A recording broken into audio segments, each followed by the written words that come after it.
My name is Valerie, and at 28 years old, I never expected to be sitting in a lawyer's office watching my sister Roxanne receive $7.5 million while I got one single dollar. My grandfather Gordon had been my hero, my confidant, my absolute biggest supporter in a family that treated me like an unwanted guest. So why did he leave me with just a dollar and a mysterious envelope? The hurt in my chest was real. But so was the gleam in his attorney's eye. Something was not adding up.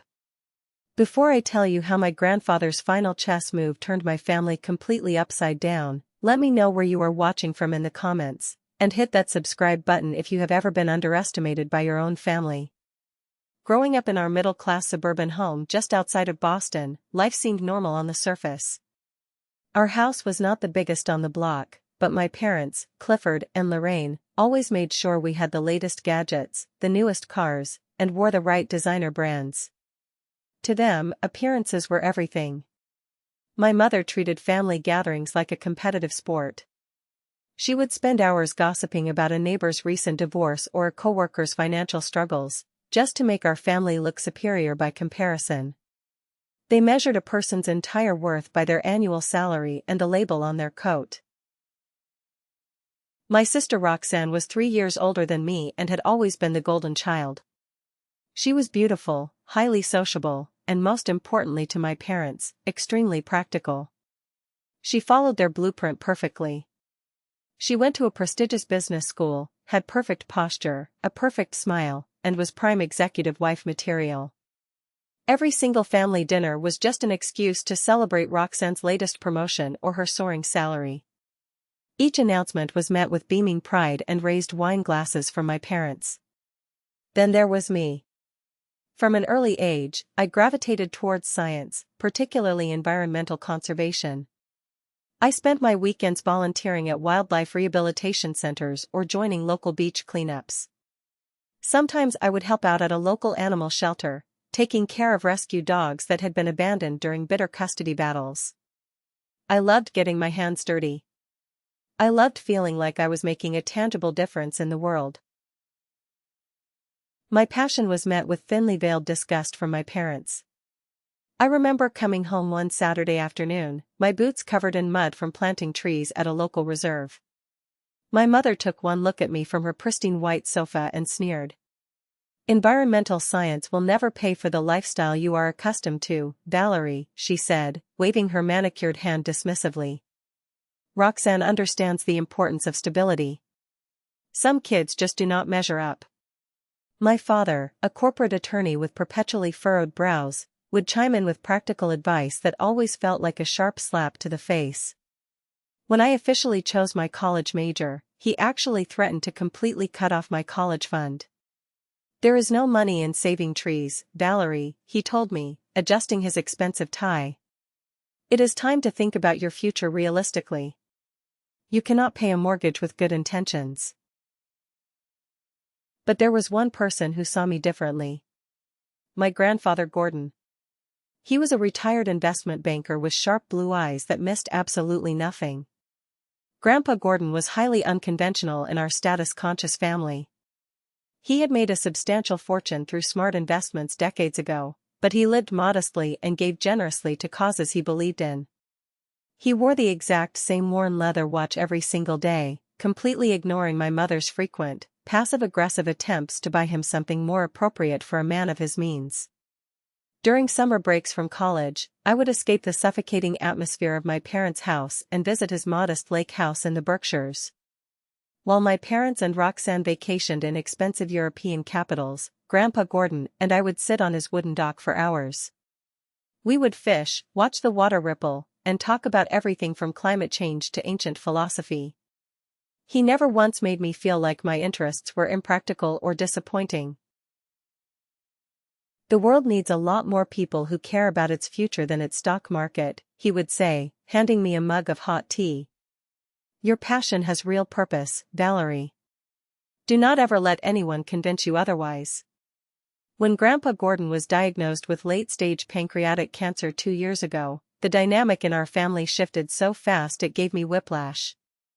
Suddenly, my parents and Roxanne were making frequent, highly publicized visits to his home. They brought him ridiculously expensive gift baskets he could not eat and offered to manage his personal affairs. Their sudden outpouring of concern seemed directly proportional to his net worth, which even I knew was substantial. I watched them turn his hospital room into a theater of fake grief. My mother would bring store-bought soup, transfer it to her own Tupperware, and loudly proclaim she had spent all morning cooking for him. My father would sit by the bed, subtly trying to steer the conversation toward estate planning and tax shelters. I simply visited him as I always had. I brought him his favorite mystery novels and read aloud to him as the machines beeped steadily in the background. We would watch old Western movies on the small hospital television, not saying a word, just sharing the quiet space. During one of my last visits, just 3 months before he passed away, he seemed unusually alert despite the heavy medication. He reached out and gripped my hand with surprising strength. "Valerie," he said, his voice raspy but firm. "Remember that timing is absolutely everything. In investments, and in life." "What do you mean, Grandpa?" I asked, leaning closer to his bed. He smiled cryptically, his eyes flashing with a familiar, mischievous light. "Patience is its own reward. The truth always rises to the surface eventually." He squeezed my hand one last time before closing his eyes and changing the subject to ask about my latest water testing research. I received the call about his passing on a freezing, rainy Tuesday morning. I was out in the field collecting soil samples when my phone vibrated in my pocket. My mother's voice on the other end was entirely formal, almost businesslike. "Your grandfather passed away this morning. The funeral is being arranged for Friday. Please make sure you wear something appropriate, Valerie." There was no comfort offered. There was no acknowledgement of the incredibly special bond one had shared with him. It was just logistics and appearance concerns. I stood in the freezing rain, my boots sinking into the mud, and cried until I could not breathe. The funeral was exactly the spectacle my mother wanted it to be. It was elegant, restrained, and designed solely to impress the right people. I stood in the corner of the reception hall and watched the grotesque display. My mother glided through the room in a custom black dress, actively networking with Grandpa Gordon's former colleagues and wealthy business associates. She was practically handing out business cards over his casket. Roxanne wore designer black from head to toe, her makeup flawlessly applied. She managed to shed exactly 2 delicate tears during the eulogy before returning to her stoic, camera-ready expression. My father spent the entire reception cornering Grandpa's financial advisors, openly discussing aggressive investment strategies while eating expensive canapés. I stood completely alone by the photo display board I had spent the entire previous night putting together. I traced the edges of the snapshots. Grandpa as a young man in the army. Grandpa holding my mother as a baby. Grandpa teaching me how to bait a hook when I was 7 years old. It made me sick to my stomach to see his rich, beautiful life reduced to a polite networking event for my greedy family. A week after the funeral, a heavy cream envelope arrived in the mail. We received official notice from Mr. Sterling, Grandpa's longtime attorney, regarding the reading of the will. The reaction in my house was instantaneous. My mother immediately went out shopping for a new power suit. Roxanne canceled all her client meetings to ensure she would be there early. My father spent 3 days locked in his home office researching complex estate tax implications. I did not care about the money. I truly did not expect much in terms of an inheritance. Grandpa's material things were never what mattered to me. I just wanted closure. I wanted a final connection to the only man who had truly seen me, while the rest of my family looked right through me. I hoped maybe he left me his old fishing gear, or the collection of conservation books we had read together on the dock. The night before the will reading, I could not sleep at all. I sat on the tiny balcony of my apartment, wrapping a blanket tightly around my shoulders, looking up at the city lights. I remembered how Grandpa had taught me to find the constellations at the lake house, far away from the city pollution. Some patterns are only visible when you know exactly what to look for, he had told me. I could not have known then how prophetic those exact words were about to become. The offices of Sterling and Associates occupied the entire top floor of a sleek, glass-front building downtown. Floor-to-ceiling windows offered panoramic views of the city, serving as a subtle, constant reminder of the extreme wealth that passed through these rooms every single day. The main conference room featured an imposing mahogany table that gleamed perfectly under the soft recessed lighting. The heavy leather chairs creaked with expensive newness. My mother arrived first, naturally. Lorraine never missed an opportunity to be punctual and prepared, especially when a massive inheritance was on the line. She wore a navy Chanel suit that probably cost more than 4 months of my rent. Her ash blonde hair was styled in a rigid bob that did not move an inch when she turned her head sharply to assess my outfit. "You really could have made more of an effort, Valerie," she whispered harshly, her eyes scanning my simple, off-the-rack black dress. "This is a very important day for our family." My father strode into the room next.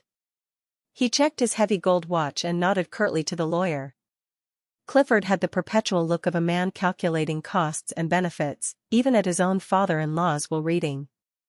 Today, his eyes held a bright, undeniable gleam of raw anticipation. Roxanne made her grand entrance last. Her stiletto heels clicked importantly across the hardwood floor. She walked over and air-kissed my cheeks, the suffocating scent of her expensive perfume lingering in the air. She took the seat directly beside our mother, crossing her legs elegantly and placing her designer handbag squarely in her lap. I sat slightly apart from them at the end of the table. I felt like a total outsider in my own family. Mr. Sterling was not alone in the room. Harold, my grandfather's best friend of 50 years, sat quietly in a corner chair holding his hat. Marta, Grandpa's housekeeper of 20 years, sat next to him, dabbing at her swollen eyes with a crushed tissue. Unlike my family's composed, eager faces, hers showed genuine, deep grief. "Thank you all for coming today," Mr. Sterling began, adjusting his wire-rimmed glasses and looking around the room. Gordon was very specific about exactly how this proceeding should unfold. My mother straightened her spine, her tight smile firmly in place. "We are all extremely eager to honor his final wishes, of course." Mr. Sterling nodded slowly and unfolded a thick legal document. "I will begin with some of the smaller bequests before addressing the main estate." The smaller bequests took nearly 30 minutes to get through. Grandpa had left incredibly generous amounts to his favorite charities, his medical staff, and several old friends. Harold received Grandpa's entire vintage car collection. Marta was given a life estate in the beautiful guest house on Grandpa's main property, along with a cash sum that made her gasp out loud and cover her mouth. As the minutes ticked by, my mother's foot began to tap against the floor with increasing impatience. My father checked his watch twice, sighing heavily. Roxanne maintained her pleasant, practiced expression, but her fingers drummed a rapid, silent beat against the leather of her purse. They wanted the main event. They wanted the money. "Now, we will move to the main distributions," Mr. Sterling said finally, turning to a fresh page. The temperature in the room seemed to drop. "To my daughter Lorraine and her husband Clifford, I leave my primary residence in the city, fully paid, and my vacation property in Palm Beach." My mother's smile became genuine for the very first time that day. She let out a breath she had been holding. Those properties combined were easily worth multiple millions. My father gave a short, satisfied nod of approval. "To my eldest granddaughter, Roxanne, I leave the sum of $7.5 million, to be distributed in a trust as outlined in Section 4 of this document." Roxanne's sharp intake of breath was loud in the quiet room. She immediately reached out and grabbed our mother's hand, squeezing it triumphantly. $7.5 million. My father leaned back in his chair, looking incredibly smug. The golden child had secured the bag. Then, every single eye in the room turned to look directly at me. I felt a strange, cold hollowness form in the pit of my stomach. My hands gripped the edge of the mahogany table. "To my youngest granddaughter, Valerie," Mr. Sterling continued, his voice softening just a fraction. He looked up from the paper and met my eyes. "I leave the sum of $1. The room went completely dead silent. I felt the blood rapidly drain from my face. My ears started ringing. I struggled to keep my breathing steady, refusing to break down in front of him. $1. After everything we had shared, after all the long talks on the dock, after I was the only one who sat with him for hours in the hospital without an agenda. $1. Additionally, Mr. Sterling continued, reaching into a drawer. Dowry is to receive this sealed envelope, to be opened strictly after the conclusion of today's reading. He slid a thick manila envelope across the smooth table toward me. My name was written on the front in Grandpa's distinctive, slanted handwriting. My hands trembled violently as I reached out and pulled it toward my chest.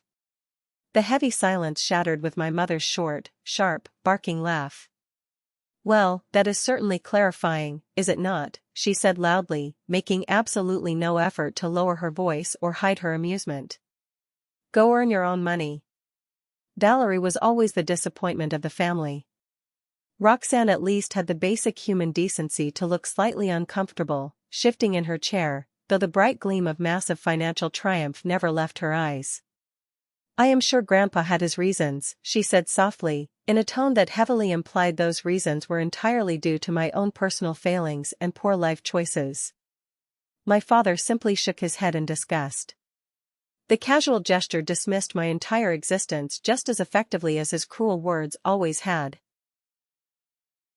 I clutched the heavy envelope against my chest, fighting an overwhelming urge to jump up and flee the room. I wanted to escape the deep pity shining in Harold's eyes.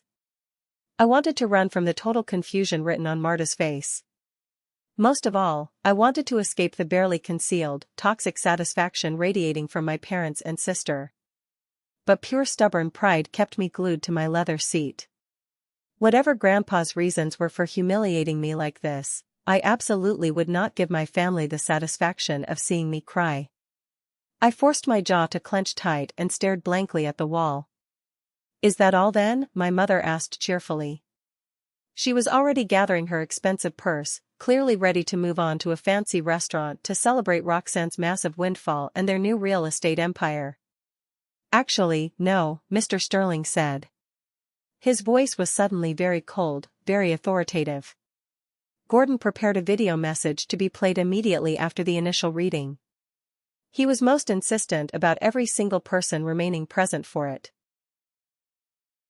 My father's deep annoyance was palpable. He dropped his briefcase back onto the floor. "Is that really necessary, Sterling? We all have important commitments this afternoon." "It is a non-negotiable condition of the will," Mr. Sterling said firmly, standing up from his chair. "All beneficiaries must be physically present for the entire proceeding, or risk immediate forfeiture of their inheritance." That settled it instantly. No matter how dismissive they were of me, my greedy family would gladly sit through 10 hours of boring video content before risking a single penny of their newfound wealth. They all sank back into their chairs, crossing their arms defensively. Mr. Sterling walked over to the wall, dimmed the overhead lights, and activated a large projector screen that slowly descended from the ceiling with a mechanical whir. He clicked a button on a remote. After a brief moment of static, my grandfather's face appeared on the bright screen. It looked like it had been recorded perhaps a month before his death, right around the time he told me about patients.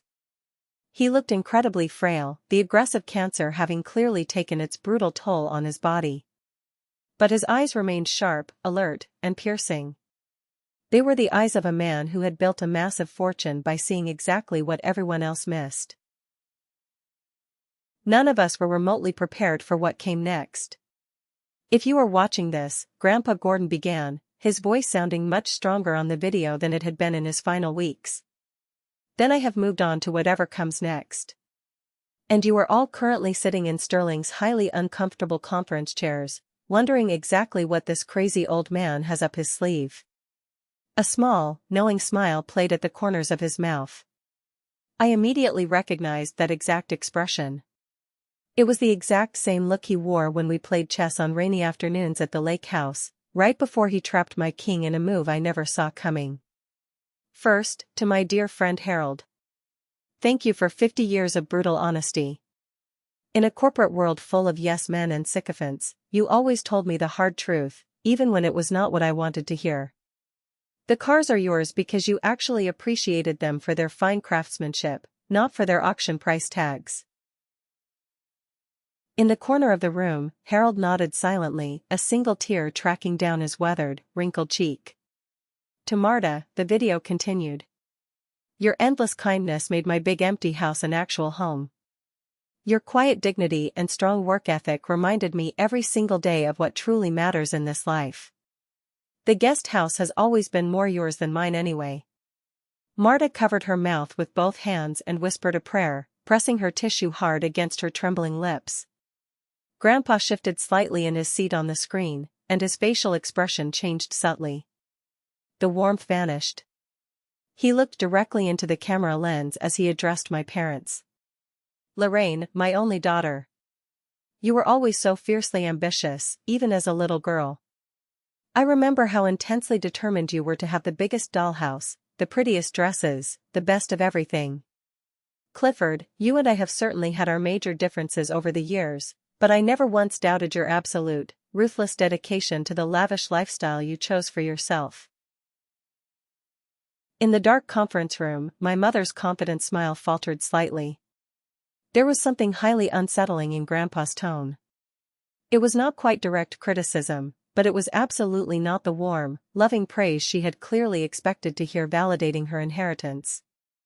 To Roxanne, Grandpa said, "Congratulations on your large inheritance.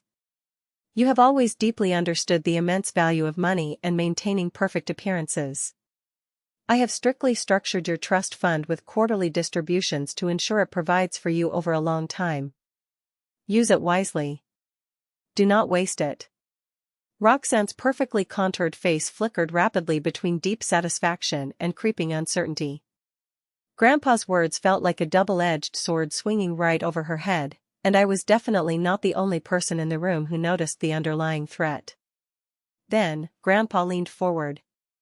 He looked directly into the center of the camera, and I had the uncanny, bone-chilling feeling that he was looking right through the screen, straight into my soul.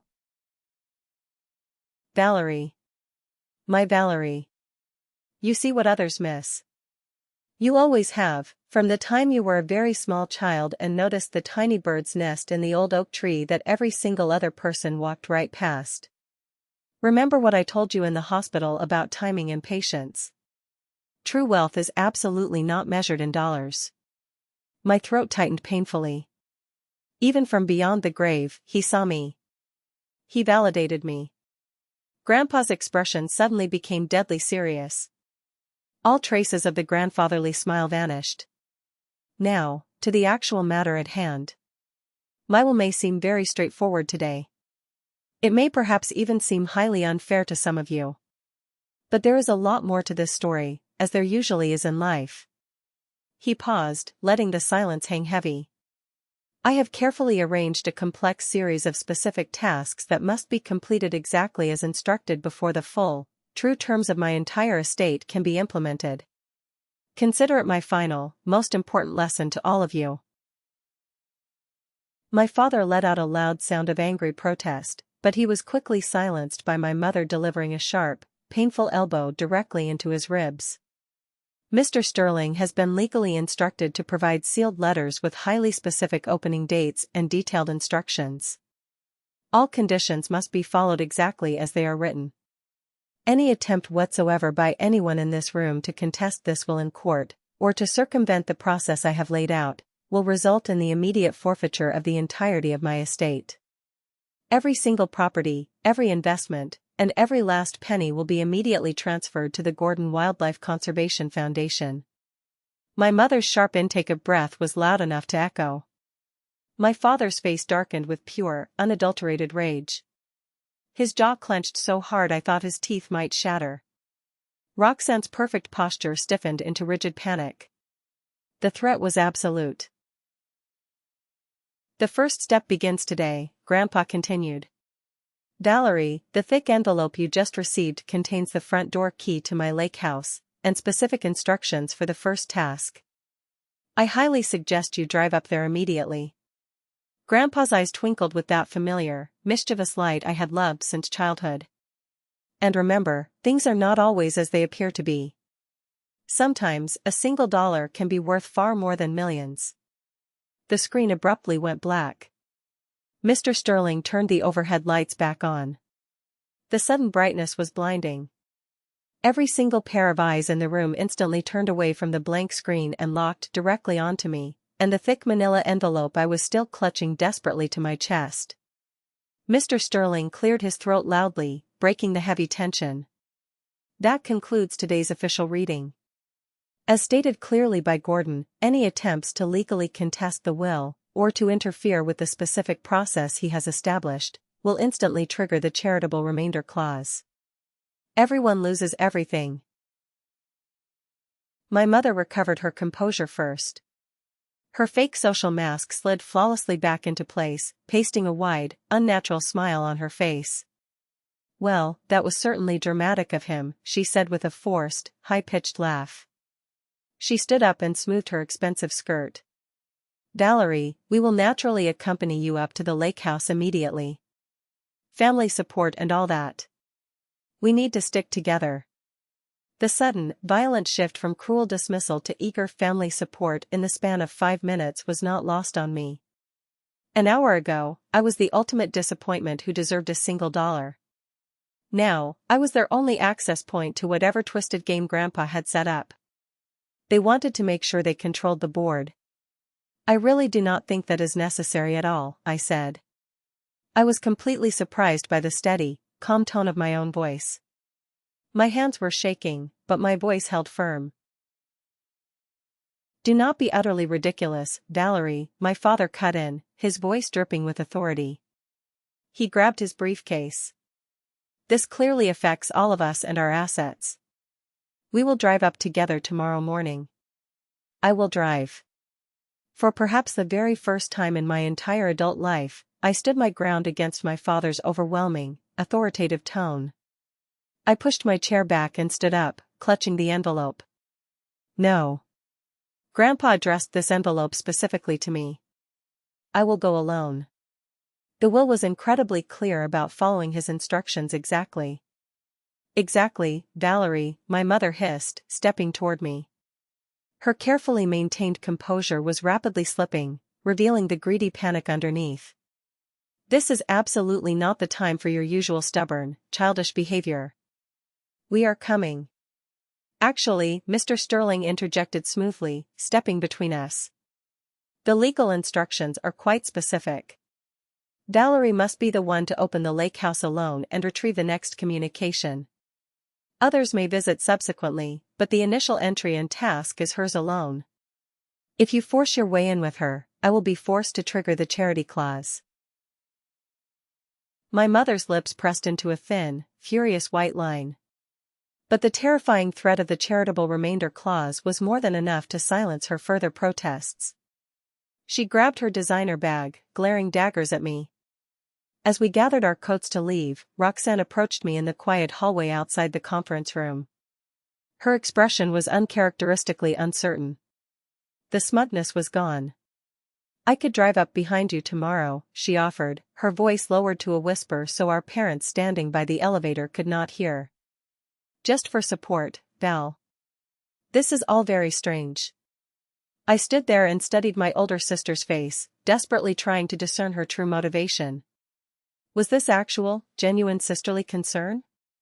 Or was she simply trying to ensure her own access to the next phase of Grandpa's plan to protect her $7.5 million? History told me it was the latter. "I need to do this completely alone first, Roxanne," I said finally, stepping away from her perfume. "But I will call you after I figure out what is going on." She nodded slowly.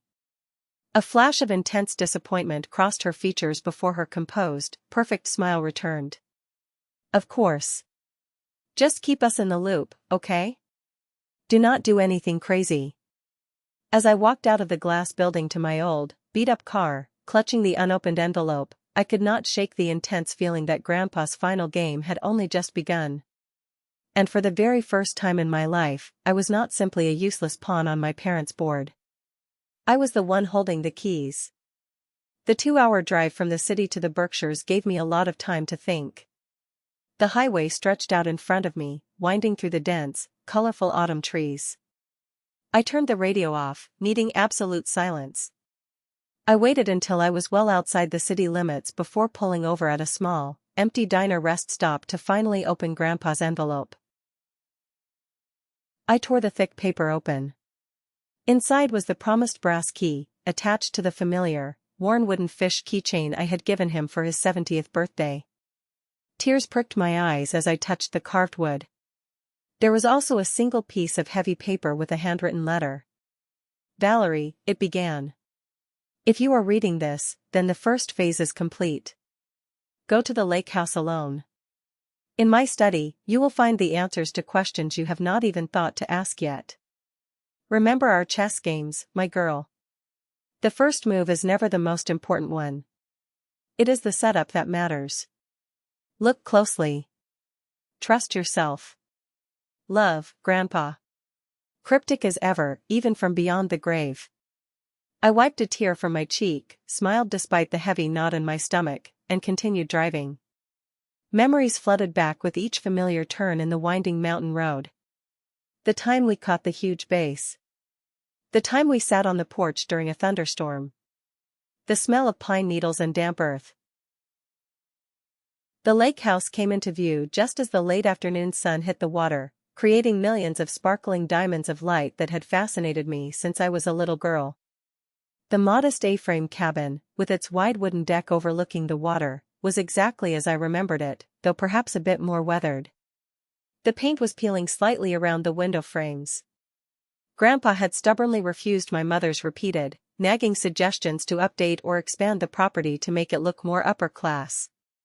Some things are perfect exactly just as they are, he had always told her, ending the conversation. I parked my car on the gravel driveway. The silence of the woods was beautiful. I turned off the engine and was reaching into the back seat for my overnight bag when the harsh, loud crunch of tires on gravel shattered the peace. Another car pulled up aggressively right behind me. Then a second one.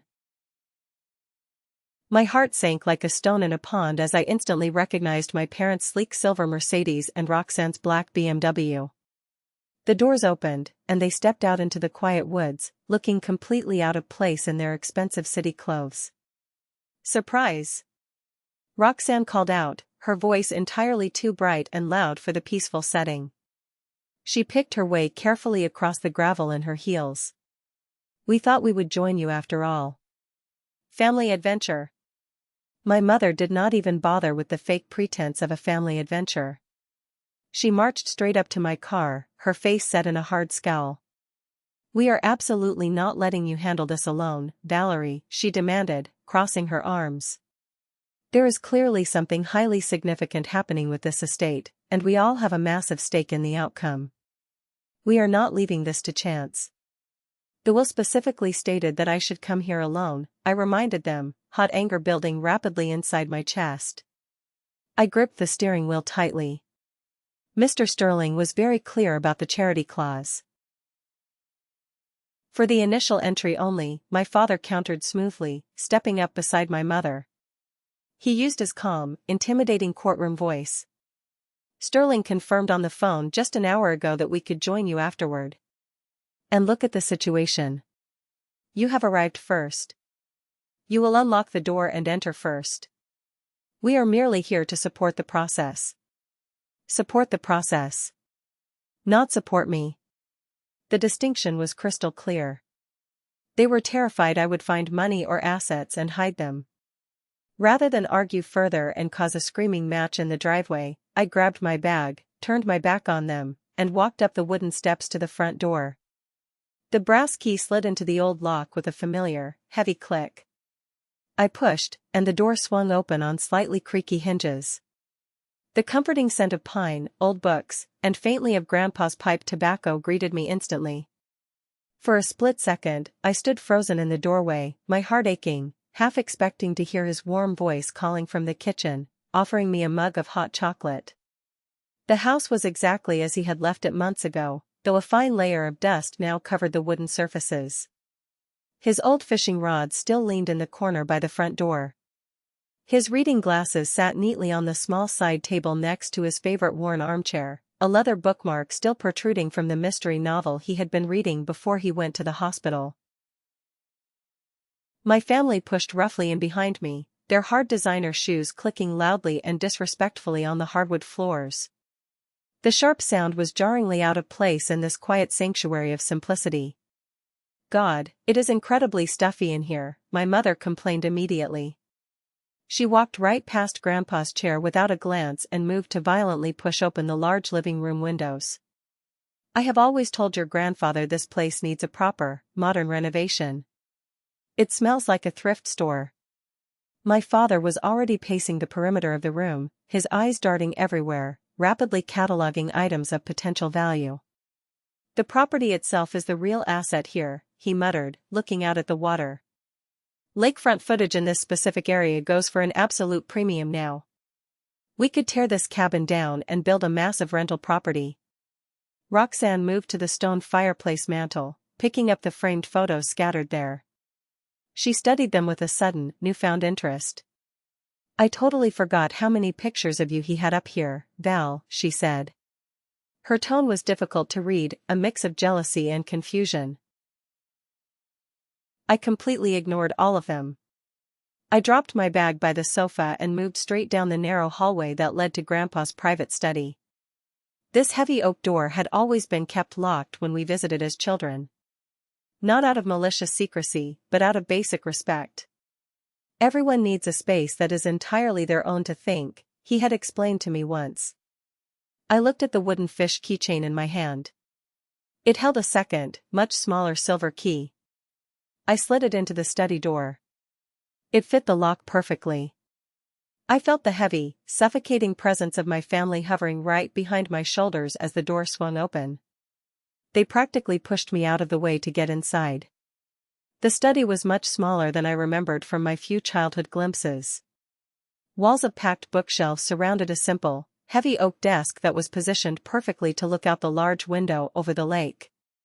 Large, detailed maps of various countries were pinned carefully to a corkboard on the left wall. Tall metal filing cabinets lined the right wall, and a worn leather chair sat waiting behind the desk, as if Grandpa had just stepped out momentarily to grab a cup of coffee. "Start looking for anything valuable immediately," my father instructed, clapping his hands once. He moved straight to the metal filing cabinets and began yanking the drawers open. "Investment records, hidden property deeds, bank statements. Look for anything that might explain what this ridiculous game is about." "Clifford, please," my mother scolded lightly, though her own eyes were actively scanning the room with calculating greed. She started pulling books off the shelves and shaking them to see if money fell out. "Show some respect." Gordon was my father. I approached the heavy oak desk slowly, tuning out their destructive noise. My eyes were immediately drawn to a small framed photo I had never seen before in my life. It sat right next to his pen holder. It showed a much younger Grandpa Gordon standing proudly in front of a small, nondescript brick office building. The sign above the door read in bold letters, "Gordon Innovations." Something tickled at the very back of my memory, but before I could grasp the thought, Roxanne was standing right beside me, peering over my shoulder. "What is that?" she asked, reaching her manicured hand out to grab the photo. "I do not know," I admitted, pulling it slightly out of her reach. "I have never seen it before." My father paused his frantic rifling through the filing cabinet and glanced over at us. "Gordon Innovations? I have never heard of it." Something in his tone, a slight pitch, a tiny hesitation, made me look up sharply at him. But his facial expression gave absolutely nothing away as he immediately returned to digging aggressively through the manila files. I looked down at the center of the desk blotter. There lay a single, crisp sheet of white paper with a series of numbers written on it in black ink, followed by a typed question.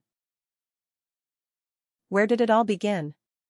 "It is a puzzle," I murmured to myself, leaning in to study the numbers.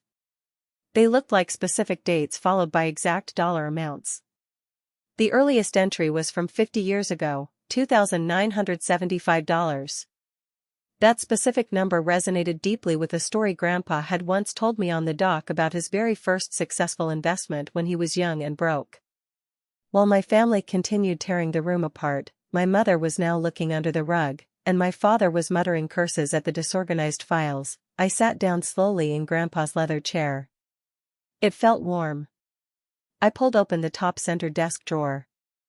Inside the drawer lay a thick, leather-bound book. The words "First Steps" were embossed in gold on the worn cover.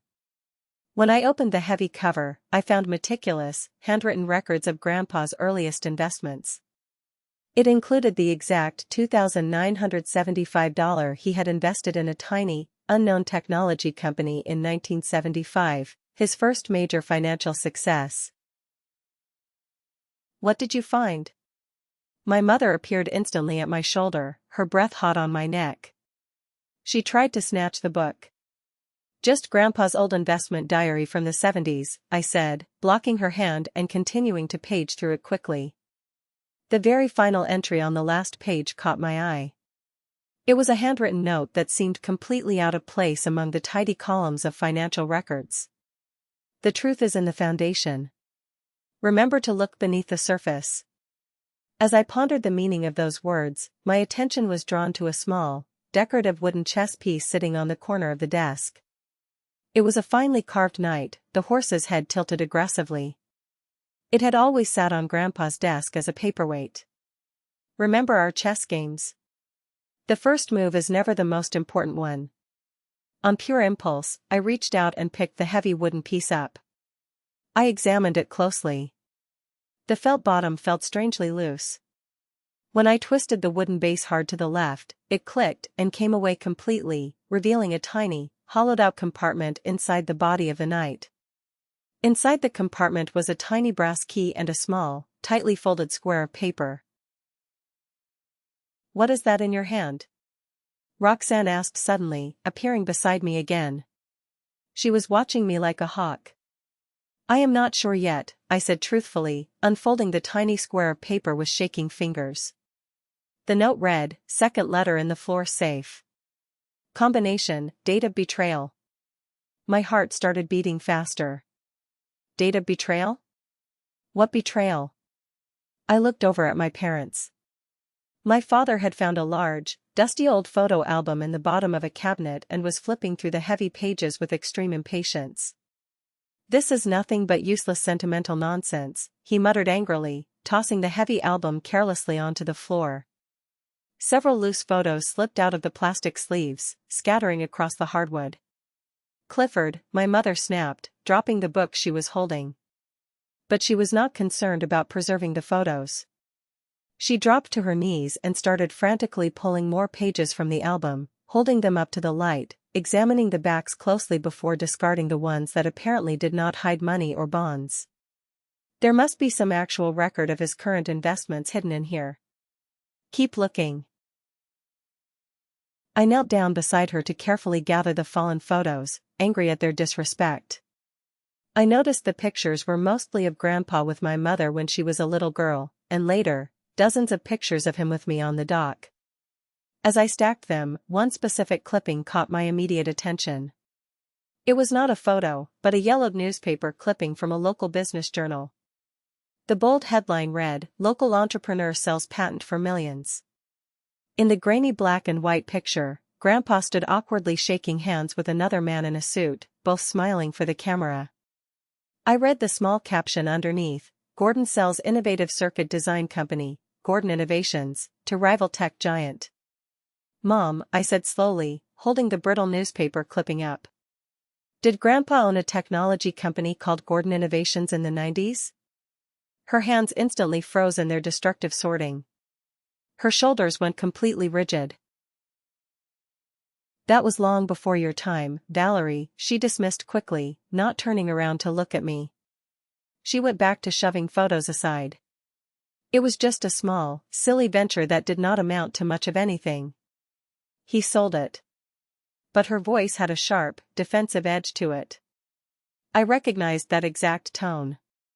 It was the exact same tone she used when she was aggressively covering up something uncomfortable at her fancy dinner parties, like when someone brought up my environmental career.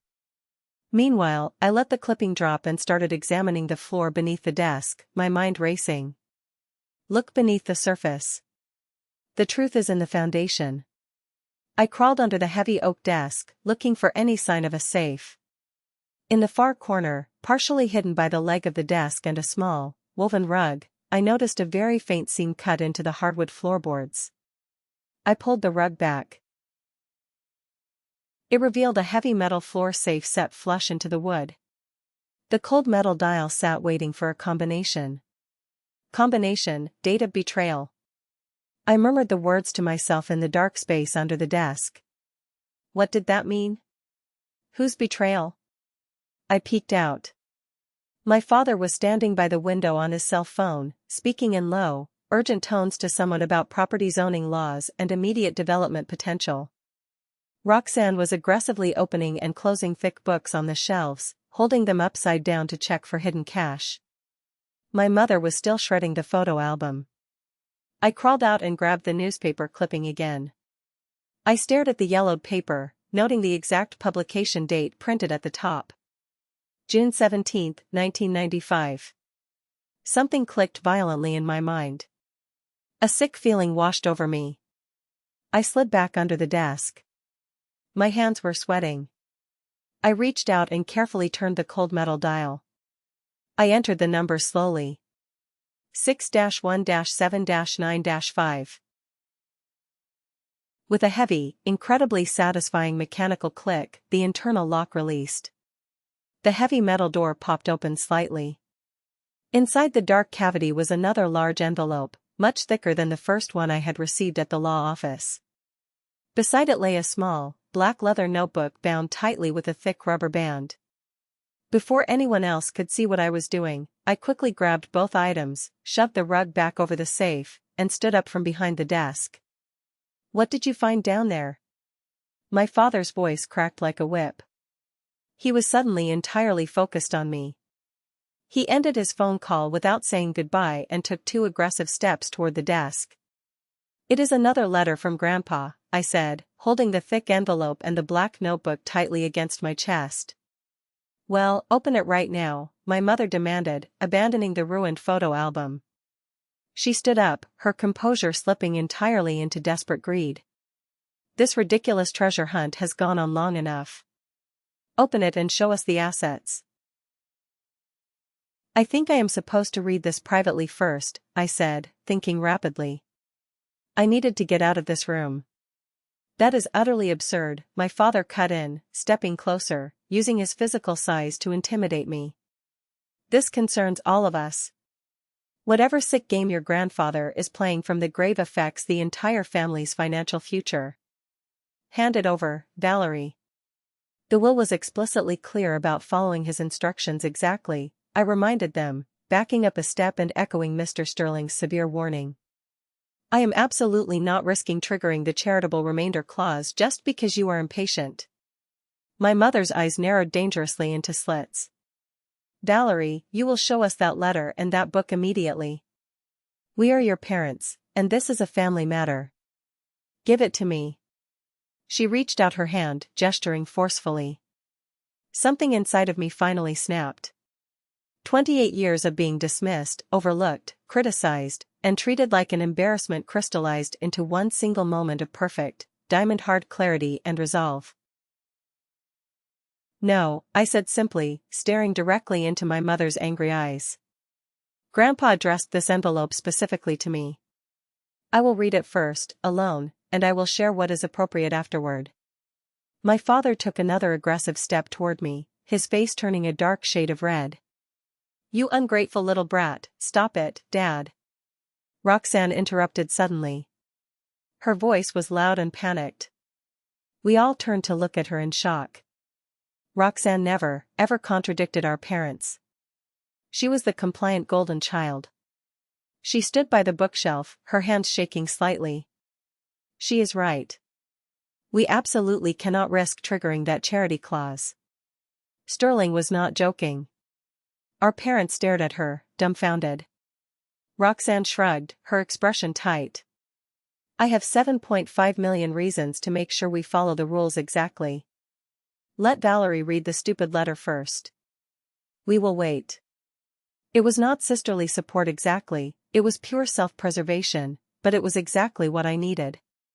I seized the moment of their stunned silence to move quickly toward the study door. I am going to read this in private, I stated firmly. I will let you know if there is anything you need to know later. This is beyond ridiculous, my mother fumed, crossing her arms tightly. What could possibly be so secret in a dead man's notebook? I guess I will find out, I replied, walking out of the study and down the hallway with significantly more confidence than I actually felt. As I headed for the heavy front door, Roxanne hurried out of the study and followed me into the hallway. Valerie, wait, she said, her voice unusually hesitant and soft. There is something you should know before you go. I paused with my hand on the doorknob, turning back to study my sister's face. For once in her life, her perfect, unbothered mask had slipped entirely. She looked exhausted, revealing genuine anxiety underneath the expensive makeup. What is it, Roxanne? I asked cautiously. She glanced nervously back down the hallway toward the study, ensuring our parents were still inside and could not hear us. She stepped closer to me. Things are not great with Mom and Dad financially, she whispered rapidly. They are actually a mess. Dad's law firm lost 3 major corporate clients last year. They have been living entirely on credit lines and keeping up appearances for months. The house is mortgaged to the hilt. They are desperately counting on this inheritance to save them from total bankruptcy. The revelation should not have completely surprised me, given our family's intense obsession with maintaining status, but it did. The perfect facade was a lie. Why are you telling me this right now? I asked, gripping the notebook tighter. Roxanne's smile was bitter and sad. Maybe I am just tired of the constant acting, too. Just be careful, Val. They are incredibly desperate right now, and desperate people do desperate things.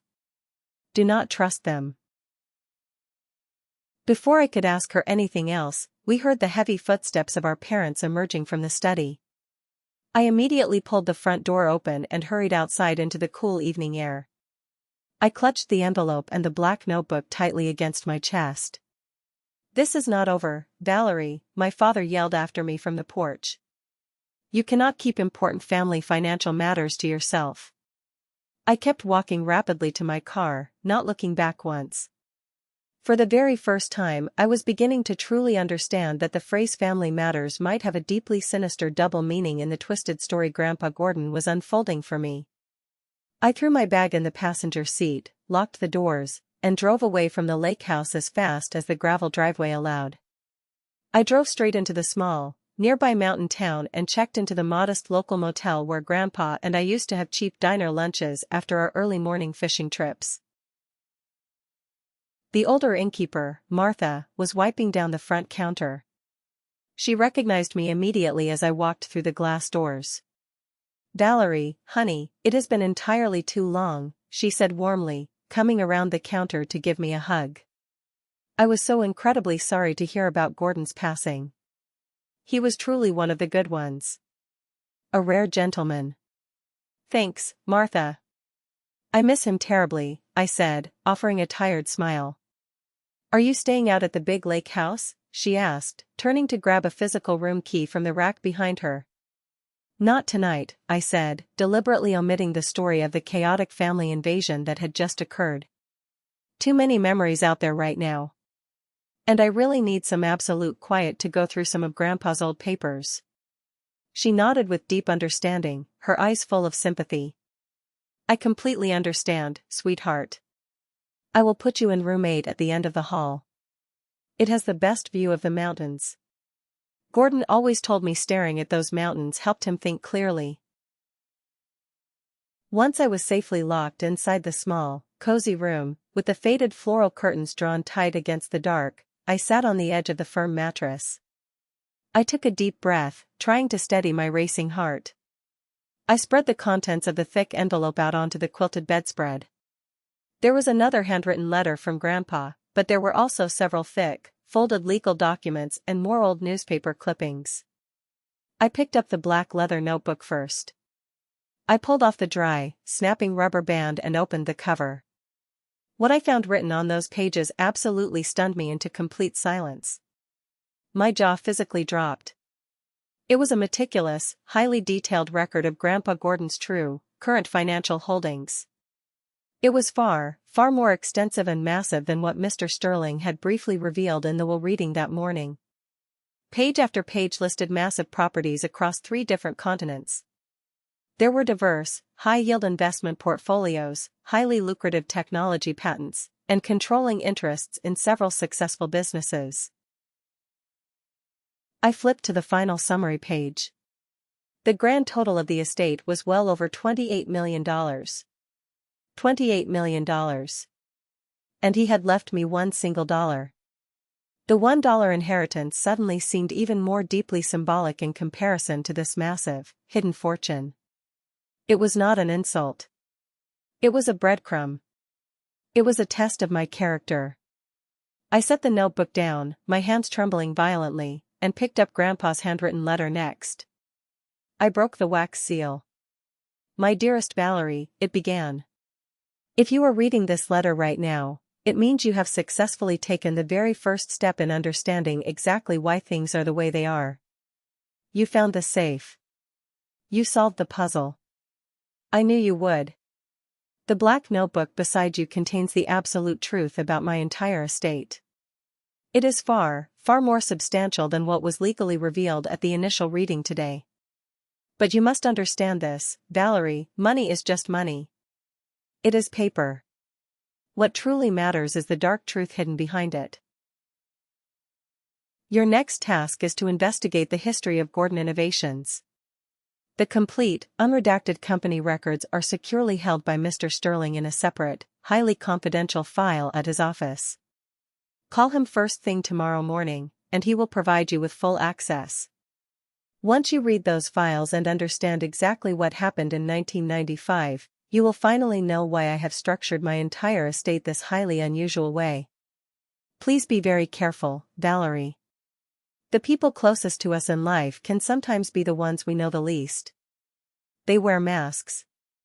Trust your instincts. They have always been good. With all my love, Grandpa." I sat on the motel bed for a long time, staring at the faded wallpaper, my mind spinning violently. Betrayal. 1995, my parents' desperate financial situation. My father's sudden panic in the study when the company name was mentioned. My mother frantically tearing up the photo albums to hide evidence. The pieces were slowly starting to form a horrifying, ugly picture. I picked up my phone. I needed to call Mr. Sterling. The truth was finally rising to the surface, and I had a sickening feeling that when it fully broke the water, it was going to completely destroy my entire family. The next morning, I woke up in room 8 of the Mountain Motel. The bright autumn sunlight was streaming through the gap in the faded floral curtains, casting a harsh yellow line across the cheap, scratchy blanket. I laid there for a long time, just staring at the popcorn ceiling. My chest felt incredibly heavy. The events of the previous day played over and over in my mind like a bad movie. I finally pushed myself out of bed and walked over to the small, plastic coffee maker sitting on the scratched laminate dresser. I ripped open a cheap foil packet of coffee grounds, poured water into the reservoir, and hit the brew button. The machine sputtered and hissed, filling the small room with the smell of burnt hazelnut. I poured the dark liquid into a styrofoam cup, wrapped both hands around it for warmth, and sat down at the tiny circular table by the window. I picked up my cell phone. My hands were actually shaking. It was exactly 8 a.m. I scrolled through my contacts, found the number for Sterling and Associates, and pressed call. The phone rang twice before a receptionist answered. I asked for Mr. Sterling. I was placed on hold. Smooth jazz music played softly through the speaker for what felt like an eternity. Valerie, Mr. Sterling's deep, professional voice finally came through the line. "Good morning. I was expecting your call right around this time." "I found the black notebook," I said directly, my voice sounding rough and unused. I opened the safe under his desk. I read his letter. He told me to call you to get the records for Gordon Innovations. I heard the sound of papers shuffling on his end of the line. Yes. Gordon anticipated you would find the safe by your first evening at the lake house. I have the complete Gordon Innovations historical files completely prepared and ready. I am sending them securely to your email address right now. I highly suggest you sit down to read them, Valerie. My laptop pinged loudly on the motel bed. The email had arrived. Did he know? I asked, my voice cracking slightly. Did my grandfather know what was in these files? He discovered the absolute truth about 5 years ago, Mr. Sterling confirmed, his tone softening with genuine sympathy.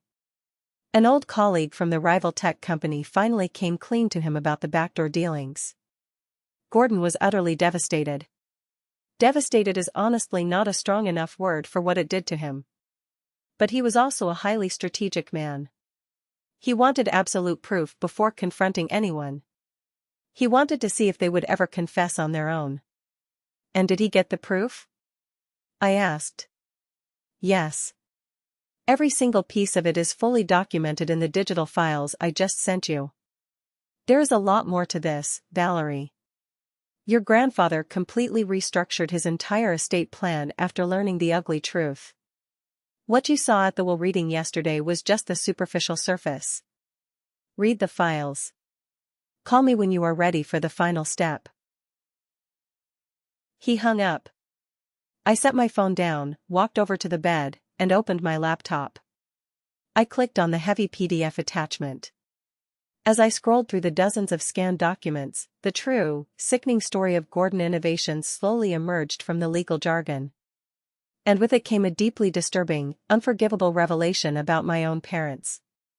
Grandpa Gordon had founded the small technology company in the early 1990s. He had spent years developing a revolutionary circuit design that promised to completely transform computing efficiency. The company was small, but it was growing rapidly, with several massive patents pending approval. Then, suddenly, in June of 1995, he completely abandoned the project and sold everything to a massive rival firm called Wilson Technologies for a tiny fraction of its actual worth. The timing struck me as incredibly odd. Why would a highly savvy, brilliant businessman like my grandfather suddenly sell a promising company for pennies on the dollar? I dug deeper into the digital files. I zoomed in on a scanned memo. There it was. It was a formal legal memo written on thick corporate letterhead, signed at the bottom by Clifford, my father. At the time, my father had been handling some of the early legal and patent work for Grandpa's new company. In the memo, my father had explicitly advised Grandpa Gordon that a massive, aggressively competing patent had just been filed by a huge corporation. My father wrote that this phantom patent would completely render Grandpa's new technology utterly worthless and subject him to millions of dollars in brutal lawsuits. My father strongly, urgently recommended an immediate, quiet sale to Wilson Technologies to avoid total financial ruin. I scrolled to the next page. 6 months after Grandpa sold his life's work for nothing, Wilson Technologies had used his exact circuit design to launch their most successful product line in company history. They made billions of dollars off his brain. No competing patent had ever existed. It was a complete, fabricated lie. And then I saw the most damning detail of all. I felt a hot, sickening flash crawl all the way up my neck to my cheeks. I opened a scanned employment contract and a separate bank transfer receipt. My mother, Lorraine, had been quietly working at Wilson Technologies in their corporate acquisitions department at the exact time of the sale. The puzzle pieces locked into place with horrifying, nauseating clarity. My parents had actively, maliciously orchestrated the fraudulent sale of my grandfather's company. My mother had fed Wilson Technologies the inside information on Grandpa's vulnerabilities. My father had used his position as a lawyer to completely fabricate a fake legal threat to terrify Grandpa into selling. And in return, my parents received a massive, secret consulting fee payout directly from Wilson Technologies. $500,000, deposited into an offshore account just 3 weeks after the ink dried on the sale. They had utterly betrayed her own father, his own father-in-law, purely for immediate financial gain. They robbed him of his life's work to fund their designer clothes, their luxury cars, and their desperate need to look superior to our neighbors. I sat back hard against the cheap motel headboard. I felt completely numb. Was this what Grandpa had meant on the dock when he talked about his greatest life disappointment? A memory suddenly surfaced in my mind. We were fishing in the early morning fog. He looked out at the water, his face heavily lined with sudden sadness, and told me about making a terrible mistake and trusting the wrong people. Sometimes those closest to you can be entirely blind to your best interests, he had said softly. I always thought he was talking about ruthless business associates. I never, ever imagined he was talking about his own daughter. I spent the rest of the day sitting at that small motel table, printing out copies of the most damning documents at the front desk, highlighting the fake legal advice, the secret bank transfers, the sheer, undeniable proof of their greed. My shock gradually burned away, giving rise to a cold, hard, righteous anger. By late evening, I was finally ready. I packed my bag, checked out of the motel, and drove back up the winding mountain road toward the lake house. I knew my family would still be there. They were too greedy to leave the property unsearched. When I pulled into the gravel driveway, the sun was just beginning to dip below the tree line, painting the sky in deep bruises of purple and orange. My parents' Mercedes was still parked right by the front porch. I walked up the wooden steps. I could hear their loud voices coming from the back wooden deck overlooking the water. I pushed the front door open, walked straight through the living room, and stepped out through the sliding glass doors onto the deck. They were sitting around the glass patio table. My mother was holding a crystal glass of expensive red wine she must have brought from the city. My father was leaning back in a wooden Adirondack chair, a cigar unlit between his fingers. Roxanne was scrolling mindlessly on her phone. They were actively discussing the zoning permits needed to bulldoze Grandpa's house. Their relaxed, arrogant conversation halted abruptly the second they saw my face. Valerie, my mother began, pasting on a falsely bright, condescending smile. She took a slow sip of her wine. You vanished.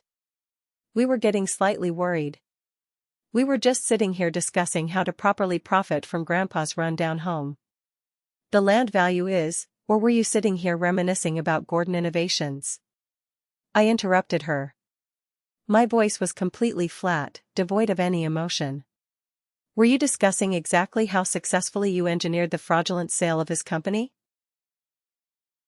The crystal wine glass slipped right through my mother's fingers. It shattered loudly against the wooden deck boards, splashing dark red wine across her expensive leather shoes. She did not even flinch. She just stared at me, her face completely draining of color. My father's relaxed posture vanished instantly. He sat up completely straight, his face hardening into the aggressive, intimidating expression he used in tough courtroom negotiations. I do not know what kind of ridiculous nonsense you think you have discovered in that dusty old study, he said carefully, his eyes narrowing. But complicated business decisions from 30 years ago are hardly relevant to this estate today. Fraud is always relevant, Dad, I countered, taking a step closer to the glass table. So is absolute betrayal. I slammed the thick stack of printed documents down onto the center of the patio table. The evening wind caught the edges of the papers, rustling them loudly. Here is Mom's internal memo to the CEO of Wilson Technologies, outlining exactly how to exploit Grandpa's financial vulnerabilities, I said, pointing directly at the top sheet. I flipped it over. Here is your entirely falsified legal opinion, Dad. The one where you lied to your own client, your own father-in-law, about a non-existent patent lawsuit. I flipped to the third page. And here is the heavily backdated consulting agreement that quietly paid the two of you $500,000 immediately after the sale went through. My father stood up so fast his heavy wooden chair scraped loudly against the deck. Where the hell did you get these? He demanded, his voice dropping an octave into something highly dangerous. Grandpa had copies all along, I said, staring him dead in the eye, refusing to back down an inch. He knew exactly what you did. Both of you. He has known for 5 years. My mother recovered her voice. She stepped away from the broken glass, her social mask desperately trying to slide back into place, though her hands were shaking visibly. You are blowing ancient history completely out of proportion, Valerie, she stammered, crossing her arms tightly. Corporate business is highly complicated. Your grandfather still did very well from that sale. We just helped facilitate it. He was robbed of millions of dollars. I yelled, the anger finally bursting out of my chest. He was robbed by his own daughter and his own son-in-law. Roxanne had been sitting completely still in her chair, unusually quiet. She was staring down at the legal documents scattered across the glass table with growing, undisguised horror. She looked up at our parents. Is this actually true? Roxanne asked, her voice trembling. Did you really do this to Grandpa? Of course not, our mother snapped aggressively, turning on her. Valerie is just being highly dramatic and trying to ruin things, as usual. She is jealous of your inheritance. But something massive had fundamentally shifted in Roxanne's expression. The pristine illusion of our perfect, superior parents had just cracked wide open. She slowly turned her head to look at me. This is exactly what Grandpa's game is really about, isn't it, Val? Roxanne whispered. He is making things right. Before I could even open my mouth to answer her, the loud crunch of tires on gravel echoed from the front of the house. A white delivery van had pulled into the driveway. We all stood frozen on the deck as heavy footsteps walked through the open front door of the cabin and out onto the deck. It was a young teenage courier in a neat uniform. He was holding a large, thick white envelope with a bright red priority seal. Valerie? The young man asked, looking nervously between the four of us. That is me, I said, stepping forward. Mr. Sterling instructed our office to hand-deliver this directly to you at exactly 7:00 p.m., the courier explained, checking his digital watch. He handed me the heavy envelope and quickly practically ran back through the house to his van. I looked down at the envelope. Printed on the front were the words, "To be opened when the truth is finally laid bare." My hands physically shook as I tore the thick red seal open. I was highly aware of my parents watching my every single move with intense, thinly veiled panic. Inside was a third, final handwritten letter from Grandpa Gordon. I cleared my throat, stood tall, and read the letter out loud to the silent deck. My voice grew significantly stronger and louder with every single word. My dear family. If this final letter is being read aloud today, then Valerie has successfully discovered the absolute truth about Gordon Innovations. The brutal betrayal I experienced at the hands of those I trusted the most, my own blood, was the absolute greatest disappointment of my entire life. I paused and looked up. My mother's face had gone deathly, chalky pale. She looked like she might faint. But, I continued reading, that deep pain taught me to look much more closely at human character. It taught me to look at who people truly are beneath the expensive clothes and the pristine appearances they desperately maintain. The will reading you all attended yesterday morning was entirely part of a test. It was one final, comprehensive assessment of character. My father ran a hand nervously through his thinning hair. He looked sick to his stomach. The true, final disposition of my entire estate depends entirely on how each and every one of you has behaved during this specific process over the last 48 hours. Everything has been carefully observed. Everything has been fully documented.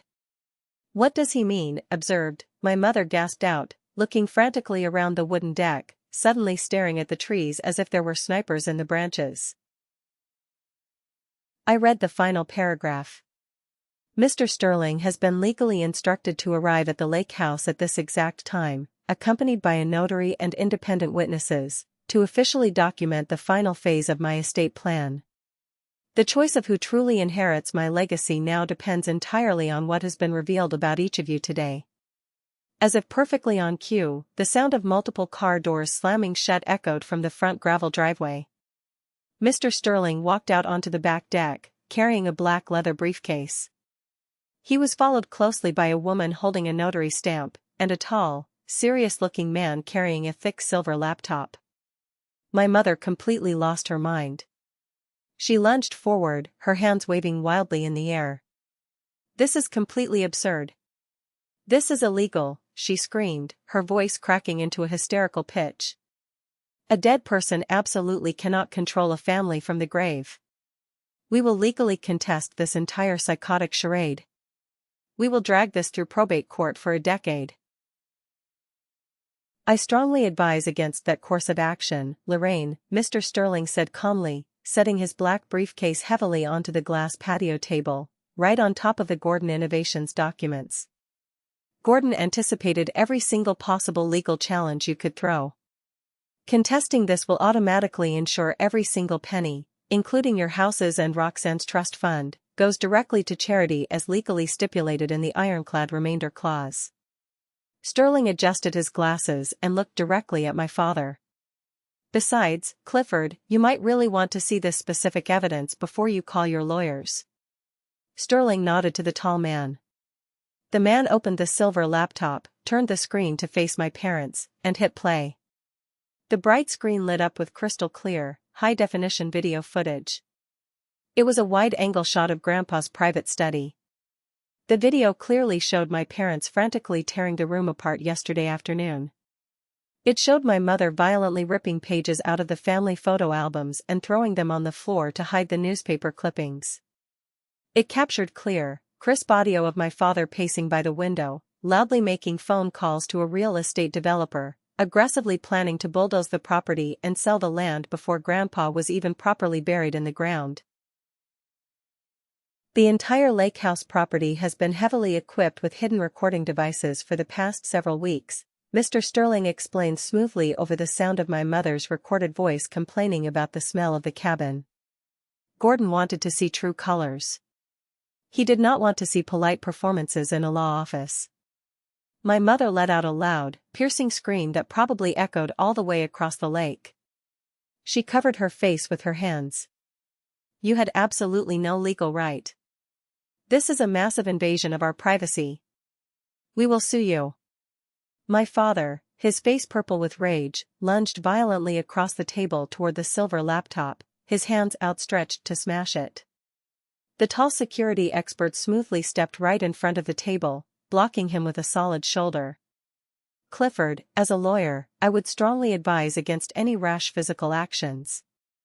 There are severe, immediate legal consequences to intentionally destroying evidence." "Evidence of what?" Roxanne asked. She was gripping the wooden railing of the deck, looking absolutely terrified. Mr. Sterling turned to her. "Evidence of extreme poor character, Roxanne. Evidence of violating the explicit terms of the will. And, most importantly, potentially highly damaging evidence related to the massive financial fraud committed against Gordon regarding his technology company." Mr. Sterling then turned and looked directly at me. The chaotic noise on the deck completely faded away. "Valerie," he said, his voice entirely professional.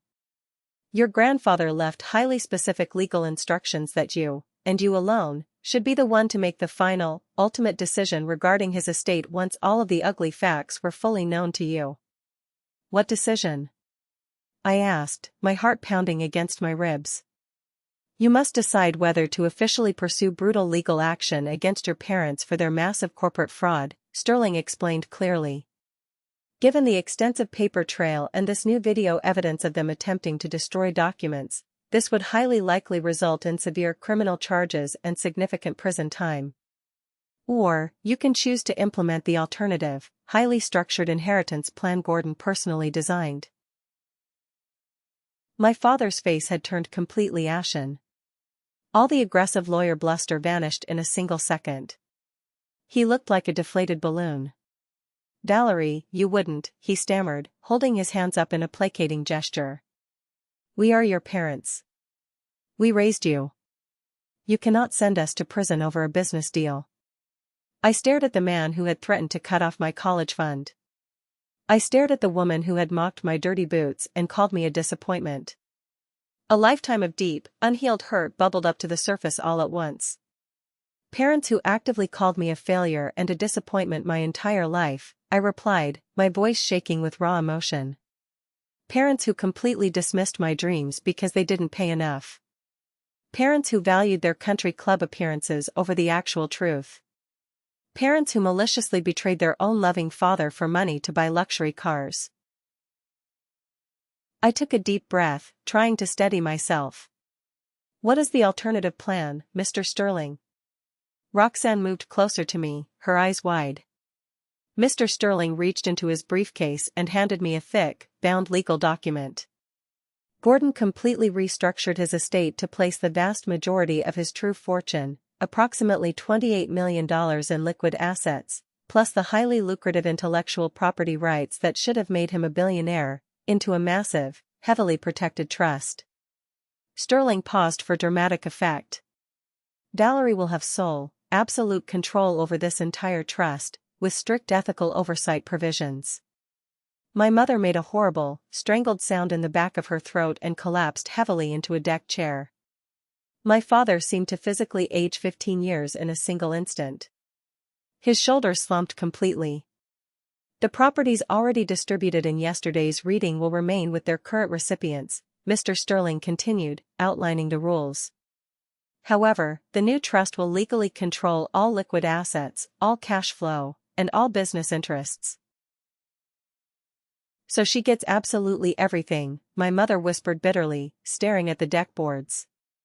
After everything we have done for this family to keep our status, she gets all the money. What exactly have you ever done for this family, Mom? I asked quietly, looking down at her. Lie?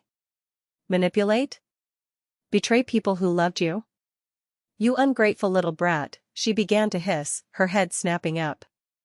But Roxanne cut her off sharply. Stop it, Mom. Just stop. We all stared at my sister. Roxanne's voice was exhausted, but incredibly resolute. It is over. We lost. You lost. Grandpa outsmarted you. Stop fighting. My father desperately tried a completely different approach. He put on his best, most patronizing concerned dad voice. Valerie, sweetheart, honey. You have to understand context. High-level corporate business decisions are incredibly complicated. We never, ever meant to actually hurt Gordon. We can explain everything to you if you just give us a chance to sit down and talk this through like a family. But the time for their manipulative explanations had long passed. The printed documents sitting on the glass table spoke loudly for themselves. The hidden camera video showed exactly who they really were when they thought nobody was watching. Mr. Sterling, I said finally, tearing my eyes away from my pathetic parents. I need some time to process this. I need to think about this decision. Can we reconvene here tomorrow morning? Sterling nodded understandingly and closed his briefcase. Of course, Valerie. Take the night. But before I leave, Gordon left one final, very short audio message specifically for this exact moment. Would you like to hear it now? I nodded slowly. The tech expert tapped a few keys on the laptop. Grandpa Gordon's warm, familiar voice filled the cool evening air on the deck.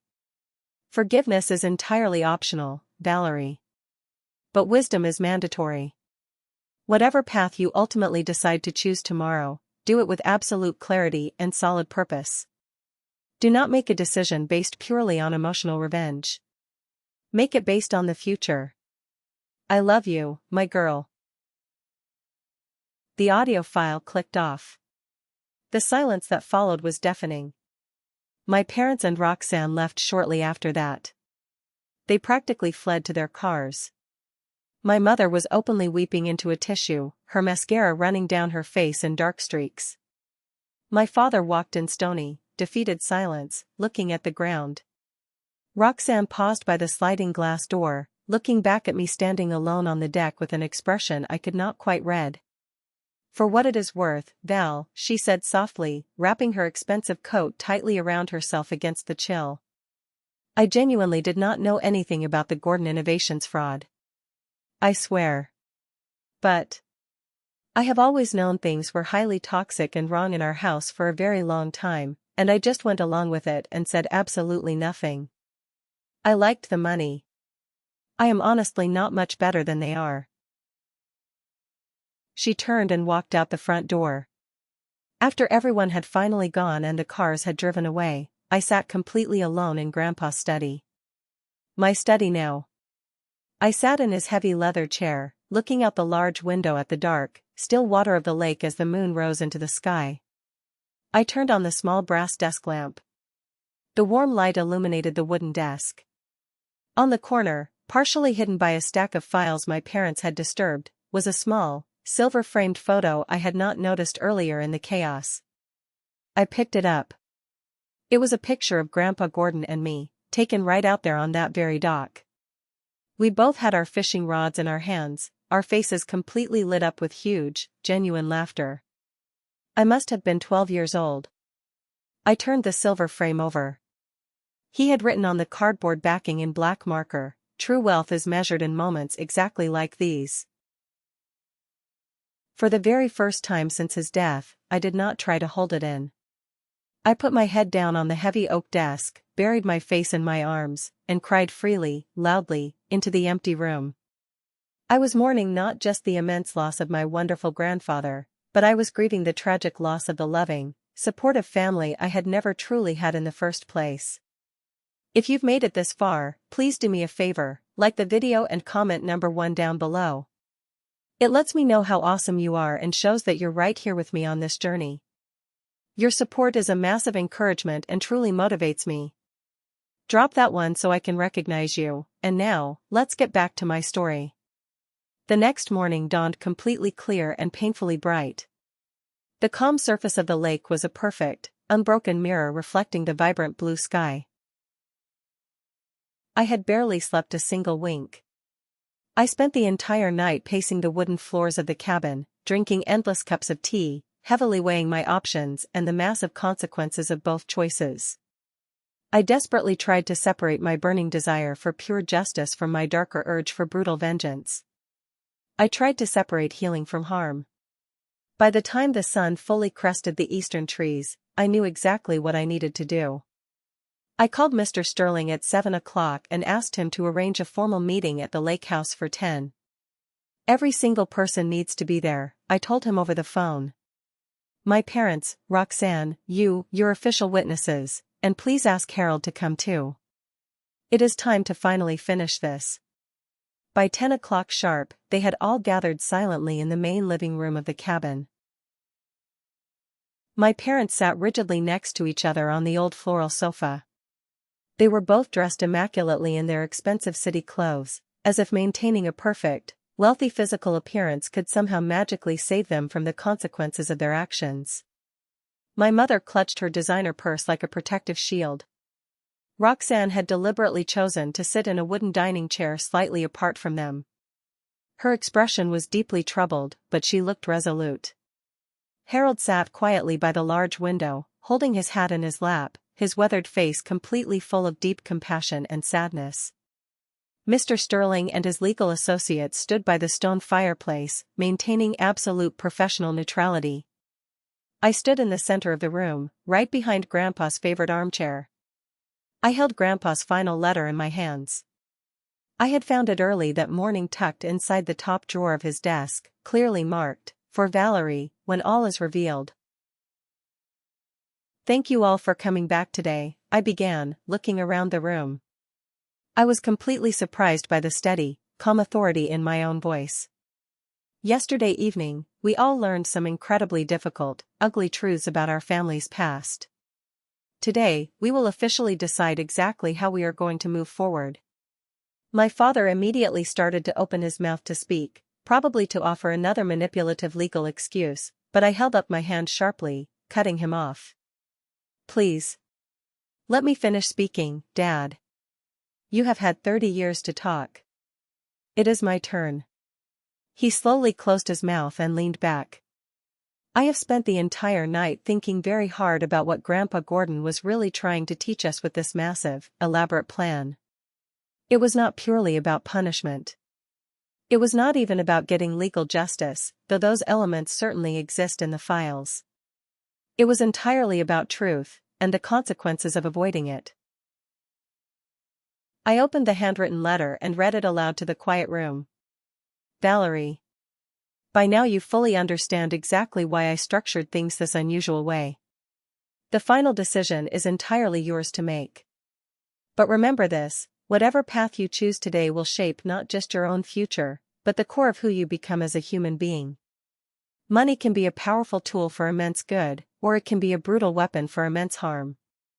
Use it wisely. The ugly truth has finally been revealed. What truly matters now is exactly what you all choose to do with it. I folded the letter carefully and looked directly at my parents. Grandpa's master plan was never just about exposing the fraud of 1995, I said clearly. It was a real-time test.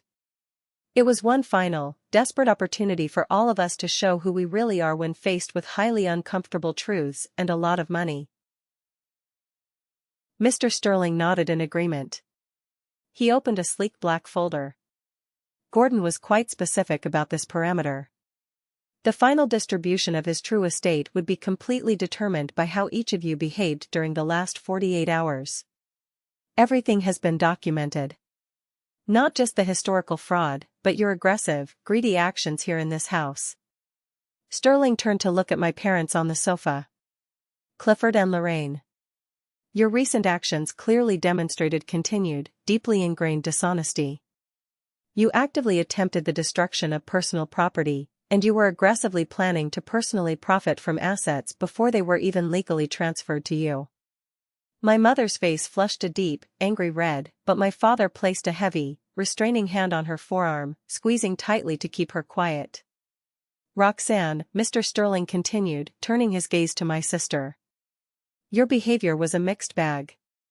You initially aligned entirely with your parents' greed, but you showed crucial moments of independence and honesty, particularly when you stopped them from taking the notebook yesterday.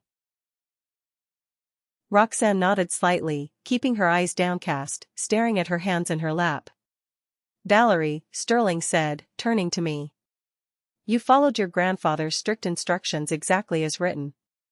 You actively sought the truth rather than seeking a personal financial advantage. And you showed immense emotional restraint when the disturbing discoveries were made. As he spoke, the tall security expert walked over and placed a set of heavy external hard drives onto the coffee table. We have successfully compiled all of the video and audio recordings from the lake house, as instructed, Mr. Sterling explained to the room. They have been highly secured as legal evidence, should severe criminal proceedings become necessary today. At the terrifying mention of criminal proceedings, my mother could contain her panic no longer. This is completely absurd. This is blackmail, she yelled, her voice trembling violently. You cannot possibly use secret, illegal recordings against us in a court of law. We will countersue for a massive invasion of privacy. The lake house property entirely belongs to the estate, Mr. Sterling replied with icy calm. Gordon had every single legal right to monitor his own private property. Additionally, there were highly visible legal disclosure notices posted at every entrance, though you were far too busy looking for cash to notice them. This is a ridiculous witch hunt, my father declared, attempting to stand up and regain some semblance of control over the room. Ancient corporate business dealings are being maliciously weaponized by a bitter, dying old man. Is that honestly what you think this is all about, Clifford? Harold spoke up from the corner for the very first time. His voice was gravelly and full of quiet fury. We all turned to look at him. Gordon was absolutely not bitter, Harold said, looking my father up and down with deep disgust. He was entirely heartbroken. He completely trusted both of you. He welcomed you into his life as family. The loss of the money was never what actually hurt him. He made more money. It was the deep, personal betrayal by his own daughter that broke his spirit. You have absolutely no idea what you are talking about. You have no idea what it takes to survive in our world, my mother snapped back defensively at the old man. Actually, Lorraine, I do, Harold replied quietly, not taking the bait. Because I was sitting right there in the room with him on the day he finally discovered the truth about your offshore accounts. I watched him physically age 10 years in a single afternoon when he saw your name on those transfer documents. Mr. Sterling cleared his throat loudly, bringing the attention back to the legal matters. The extensive evidence regarding the Gordon Innovations fraud has been thoroughly reviewed by our entire legal team. There are incredibly clear, undeniable indications of massive corporate fraud, illegal insider trading, and a severe breach of fiduciary duty by Clifford. The statute of limitations has indeed expired on some minor aspects, but absolutely not all of them. Especially regarding the concealed financial transfers. My father paled visibly. He slumped back down onto the sofa. What exactly are you saying, Sterling? I am saying, Mr. Sterling replied, staring down at him, that should Valerie choose to formally pursue this matter legally today, there would highly likely be both devastating civil lawsuits and immediate, severe criminal consequences for both of you. Prison time is a very real, very highly likely outcome. The room fell completely, utterly silent. You could have heard a pin drop on the hardwood floor. All eyes slowly turned to look at me. That is exactly what this whole theatrical performance is really about, isn't it? My mother said to me. Her voice had suddenly lost all its anger and turned into a desperate, whining plea. You just want brutal revenge. You have always been deeply jealous of Roxanne. You have always been resentful of our high expectations for you. Now you finally have your chance to aggressively punish us and ruin our lives. This is not about revenge, Mom, I said quietly, feeling an immense, surprising wave of pity for her. It is entirely about the truth. And it is about choices. What does that mean, Val? Roxanne asked, leaning forward in her chair. I took a very deep breath, letting the clean air fill my lungs. It means I have officially made my final decision about Grandpa's massive estate, and what to do with the heavy evidence of the corporate fraud. Mr. Sterling reached into his folder and handed me a crisp, single sheet of legal paper. This document details the two specific options Gordon outlined. You may formally sign where indicated to permanently implement your final choice. My parents watched me with thinly veiled, suffocating panic as I slowly reviewed the paper. My father was gripping the armrest of the sofa so hard his knuckles were completely white. Roxanne's expression was resigned, but strangely calm. I picked up the heavy metal pen Mr. Sterling offered me. I choose option 2, I said clearly and finally. I quickly signed my name on the bottom line and handed the document back to Mr. Sterling. What exactly does option 2 mean? My father demanded, his voice cracking. Mr. Sterling formally reviewed the signed document, stamped it, and nodded at me.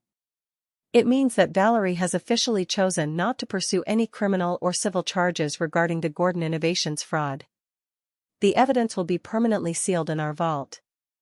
My mother sagged against the sofa cushions with a massive, highly visible sigh of profound relief. She actually pressed her hand to her chest. They thought they had won. They thought they had gotten away with it. However, Mr. Sterling continued loudly, his voice slicing right through her relief. The entirely restructured inheritance plan will now be immediately implemented exactly as Gordon designed it. He read from the document. The primary, controlling interest of the True estate, currently valued at approximately $28 million, will be permanently placed into an irrevocable trust overseen exclusively by Valerie. My mother's eyes went wide. The physical properties already distributed to you in yesterday's reading will remain in your names, Sterling continued. However, absolutely all other liquid assets, cash accounts, and business interests will be strictly managed through the new trust, heavily bound by specific ethical guidelines and board oversight. So, she still gets all the actual money, my mother said bitterly, shaking her head. Not exactly, Mom, I interjected, stepping forward. The trust is absolutely not structured for my own personal enrichment. I am not buying designer handbags. It is legally designed to exclusively fund large-scale environmental conservation efforts, provide educational scholarships, and back highly ethical business investments. I will oversee it, but with strict fiduciary responsibilities and an independent oversight board.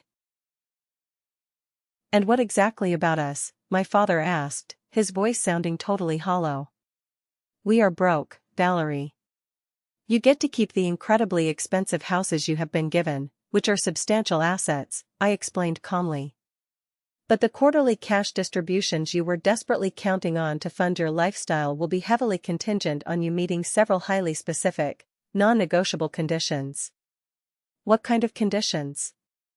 Roxanne asked, looking genuinely curious rather than angry. I met my sister's eyes directly. Absolute honesty. A mandatory, intensive family counseling process to actively address the toxic patterns that brought us to this point today. And for mom and dad specifically, 500 mandatory community service hours, working directly with local environmental cleanup organizations. My mother let out a loud, incredulous, mocking laugh. You cannot possibly be serious, Valerie. Me? Picking up actual trash on the side of the road? Digging in the dirt? I have never been more serious in my entire life, Mom, I replied, my voice hard. This is not a petty punishment. It is an opportunity. It is a chance for you to finally rebuild your life on a foundation of actual truth, instead of relying entirely on fake appearances and stolen money. And what if we absolutely refuse to do your ridiculous manual labor? My father challenged, his pride flaring up one last time. Then the trust document legally stipulates that your entire portion of the cash distributions will be permanently redirected to the New Gordon Wildlife Conservation Foundation, Mr. Sterling answered immediately, not missing a beat. It is entirely your choice, Clifford. Work for it, or lose it all. My father stood up abruptly, his face red again. This is pure, unadulterated emotional blackmail. We will absolutely not be a part of this circus.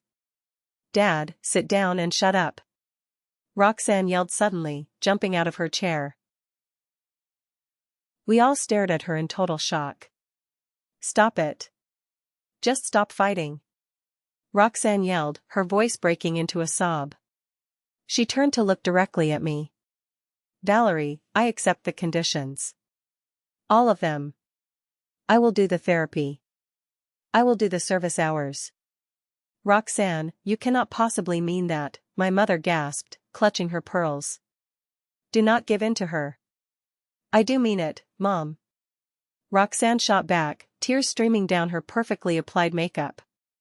I have been actively part of the incredibly toxic problem in this house for way too long. I always knew things were deeply wrong, but I just went along with it because it was easy and it paid well. I am completely done with that. I am tired of the constant lies. I am tired of the massive, suffocating pressure to be perfect and maintain fake appearances at all costs. I just want something real in my life for once. A heavy, stunned silence fell over the entire living room. My parents stared at their perfect, golden child as if she had suddenly grown a second head. This is your final, official decision? Mr. Sterling asked me formally, breaking the silence. I nodded slowly, looking at my sister. Yes. No criminal charges. But the trust will be implemented exactly as Grandpa designed it, with the strict conditions I have just outlined. Very well, Sterling said, snapping his briefcase shut. I will file the necessary legal paperwork immediately at the courthouse. Mr. and Mrs. Riley, you have exactly 48 hours to formally accept or decline the conditions of your continued cash distributions. My father's face was completely made of stone. We will obviously need to consult our own attorney before we sign anything. Of course you will, Mr. Sterling replied with a slight, knowing smirk. Though, I should probably mention that Gordon fully anticipated that exact response as well. The trust document includes a highly aggressive provision for legal challenges that would absolutely not work in your financial favor. Have a good day. As Mr. Sterling and his legal associates packed up their materials and walked out the front door, my parents remained frozen side by side on the floral sofa. The heavy, shattered wreckage of their carefully constructed, 30-year facade was scattered all around them on the floor. Harold slowly stood up and put his hat on. He walked over to the sofa and looked down at them. Lorraine. Clifford, Harold said gently, his voice full of pity. Gordon did not do this out of malicious cruelty. He truly believed that people could change if they were given the right motivation. Even at the very bitter end, after everything you did to him, he desperately hoped you would. My mother turned her face away, staring at the wall. But right before she turned, I caught the sudden flash of something deeply genuine in her eyes. It was intense, crushing regret. It was perhaps the very first real, unfiltered emotion I had seen from her in over a decade. One by one, everyone left the cabin, until only Roxanne and I remained standing in the large living room. The late afternoon sun cast long, warm shadows across the hardwood floor as we stood there in utter silence. The massive weight of the day's dramatic revelations was slowly settling around us like dust. What exactly happens now? Roxanne finally asked, wiping a streak of ruined mascara from under her eye. I do not know exactly, I admitted, letting out a long, exhausted breath. But for the very first time in our lives, whatever happens next will be based on the actual truth, not on a bunch of wealthy illusions. She nodded slowly, looking around the rustic cabin. I really did not know anything about the Gordon Innovations buyout, Val. I promise you. I know, I said softly. But you knew something was deeply wrong with Mom and Dad's money. I have always known you knew. Why didn't you ever say anything to me? Her laugh was short and incredibly sad. For the exact same reason you spent years desperately trying to please them despite their constant, cruel criticism. They are our parents. We wanted them to love us.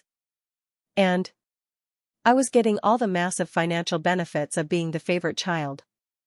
I didn't want to ruin it. She walked over to the sliding glass door and looked out at the wooden dock. Grandpa always liked you way better, though. He saw you. I was always incredibly jealous of that relationship. He didn't like me better, Roxanne, I said, walking over to stand next to her. He just saw me clearly. There is a very big difference. As the sun began to set over the mountains, casting a beautiful, bright golden light all across the rippling water of the lake, I walked back into the study. I found Grandpa's final, secret message. It was a small, handwritten note tucked carefully inside the pages of his favorite mystery novel on the bookshelf. It read simply, "The truth will always set you free, Valerie. But first, it will make you very, very uncomfortable. It is worth it every single time. I love you, Mandy." Standing out on the wooden dock later that evening, where we had spent so many countless hours together, I finally fully understood exactly what he had been trying to teach me all along. True wealth was absolutely not found in massive bank accounts, luxury properties, or offshore consulting fees. True wealth was found in the courage to see the world clearly. It was the courage to speak the hard truth, and the incredible bravery to remain entirely true to yourself, even when it would be so much easier to just look away and take the money. 6 months passed like a chaotic dream and a beautiful lifetime all at once. The quiet lake house had been completely transformed from a simple, dusty cabin into the bustling, state-of-the-art headquarters of the Gordon Environmental Innovation Foundation. The main house remained largely unchanged, a deliberate testament to Grandpa's simple tastes and my strong desire to honor his memory. But the old, rotting boathouse had been fully converted into a high-tech research lab, where brilliant young scientists studied sustainable water technologies. I stood on the dock early one Tuesday morning, holding a mug of coffee, watching the thick morning mist slowly rise off the cold water. I remembered exactly how Grandpa and I used to sit out here and count the fish jumping before breakfast. So much of my life had changed, yet in the quietest, most peaceful moments, he still felt incredibly present, standing right beside me. The foundation was actively flourishing far beyond my wildest initial expectations. In just 6 months, we had already fully funded 3 major river conservation projects across the state, and we had established a massive endowment for full-ride scholarships for underprivileged students pursuing environmental science degrees. The trust's ethical investment arm was heavily backing three incredibly promising tech startups focused entirely on renewable solar energy. The journey to get here had absolutely not been smooth. The first 3 months after the dramatic revelation at the lake house were incredibly brutal in ways I had not fully anticipated. Despite my firm decision not to formally pursue criminal charges against my parents, the emotional fallout within our family was severe and painful. I frequently found myself alternating wildly between moments of righteous, justified anger and crushing, late-night self-doubt. Had I actually done the right thing by letting them go? Was I truly honoring Grandpa's legacy, or was I somehow deeply betraying him by not seeking full, legal justice for the fraud? Weekly, intensive therapy sessions quickly became my absolute lifeline. Dr. Marshall, a kind woman with endless patience, helped me slowly navigate the massive, complex grief I was actively experiencing. I was grieving not just for the loss of Grandpa Gordon, but for the utter destruction of the family I had falsely thought I had. I was mourning the parents I had spent a lifetime desperately trying to please, who turned out to be common criminals. Grief is absolutely not a linear process, Valerie, Dr. Marshall reminded me during one particularly difficult, tear-filled session. And your grieving process is heavily complicated by massive financial betrayal and decades of severe emotional manipulation. You have to be patient with yourself. My parents had initially reacted exactly as I had expected them to. After desperately consulting multiple high-priced defense attorneys in the city, and quickly discovering that Grandpa Gordon and Mr. Sterling had indeed created an absolutely ironclad, unbreakable trust document, they reluctantly, bitterly agreed to sign the paperwork and accept the conditions I had set. They needed the cash flow to save their house from foreclosure. The mandatory community service requirement was particularly, deeply galling to my mother. She complained loudly and bitterly to anyone who would listen about having to wear cheap gardening gloves and dig in the actual dirt with common volunteers at the Urban Community Garden Project. But something highly unexpected, almost miraculous, happened right around the 3-month mark. My father actually called my cell phone. His voice completely lacked its usual, booming, authoritative edge. He sounded almost hesitant. "Valerie," he said awkwardly, clearing his throat. "I just got back from the watershed restoration project site. The lead civil engineer was out there. He explained exactly how the natural filtration system works to clean the runoff. It is actually quite ingenious, really. The structural engineering is fascinating." It was absolutely not an apology. It was not even a minor acknowledgement of his past, horrific wrongs. But it was something. It was a tiny, fragile crack in his massive, 30-year-old wall of total denial and arrogant self-justification. My mother took significantly longer to break. Her mandatory participation in the required weekly family counseling sessions was initially highly performative at best, and openly hostile at worst. She would sit rigidly in the uncomfortable therapy chair, crossing her arms defensively, actively deflecting any minor suggestion that her selfish actions had ever been harmful to anyone. "We gave you girls absolutely everything," she insisted aggressively during one heated session, glaring at me. "We paid for the best private schools.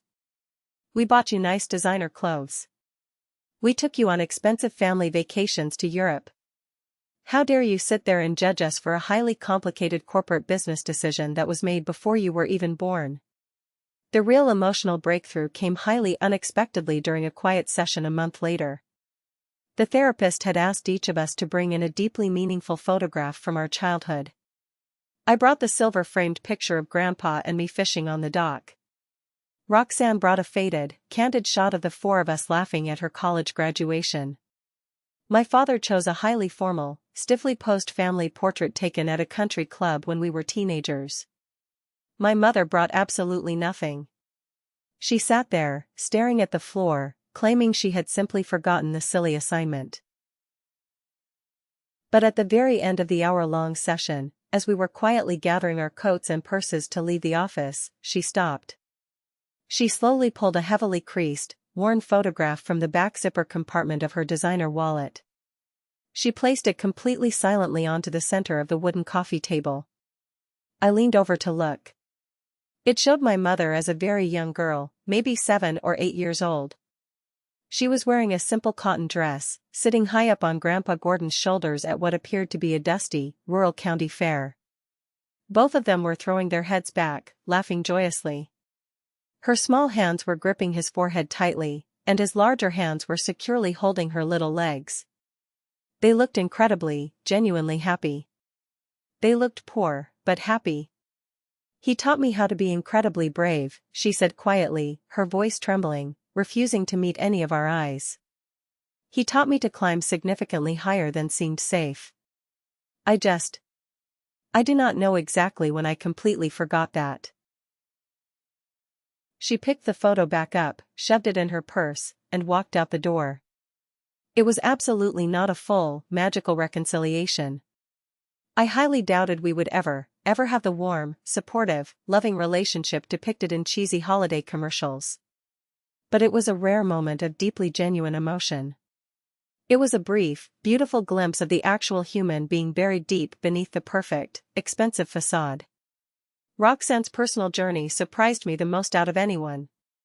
Initially, she had been furious about the strict conditions attached to her cash distributions. She had briefly threatened to hire her own lawyer and contest the will to side with our parents. But something fundamental had shifted inside her during that explosive revelation on the deck at the lake house. 2 weeks after the final meeting with Mr. Sterling, she showed up at my tiny city apartment completely unannounced. Her eyes were red and swollen from crying. "I have been thinking a lot about Grandpa Gordon," she said without any preamble, sitting heavily on my cheap sofa. "I have been thinking about how he always asked me real, actual questions. He never asked about my grades, or my salary, or my corporate achievements. He asked about what I truly thought about things. And I never, ever gave him real answers. I just repeated whatever I thought would sound impressive to Mom and Dad." She twisted her expensive rings nervously around her fingers. "I honestly do not think I know who I actually am without the fake act, Val. I have been playing a specific role for so long, I don't know what is real anymore." That highly emotional conversation marked the tentative, fragile beginning of a brand new relationship between us. Roxanne voluntarily reduced her grueling hours at the high-pressure investment firm. She began actively volunteering with one of the foundation's new urban education initiatives in the city. To absolutely everyone's surprise, including her own, she quickly discovered a deep, genuine talent and passion for teaching basic financial literacy to underprivileged high school students. She was brilliant at it. We were not suddenly best friends overnight. We still argued. But we were slowly building something highly authentic for perhaps the very first time in our adult lives. Getting coffee together once a week became our new tradition. Sometimes the conversations were incredibly awkward. Sometimes they were tearful. But they were always, finally, completely honest. My own personal life had transformed wonderfully as well. My demanding work with the new foundation introduced me to an amazing, wide network of highly passionate environmentalists and brilliant researchers who deeply valued actual substance over superficial style. For the very first time in my entire life, I felt truly seen and highly appreciated for my mind, my hard work, and my actual contributions, rather than constantly being measured against impossible, wealthy standards. I quickly developed a very close, collaborative friendship with Dr. Eliza Kaminsky, the brilliant, sharp-witted marine biologist heading our primary watershed restoration project. Her incredible mind and dry, sarcastic humor made the incredibly long, grueling research days fly by in a flash.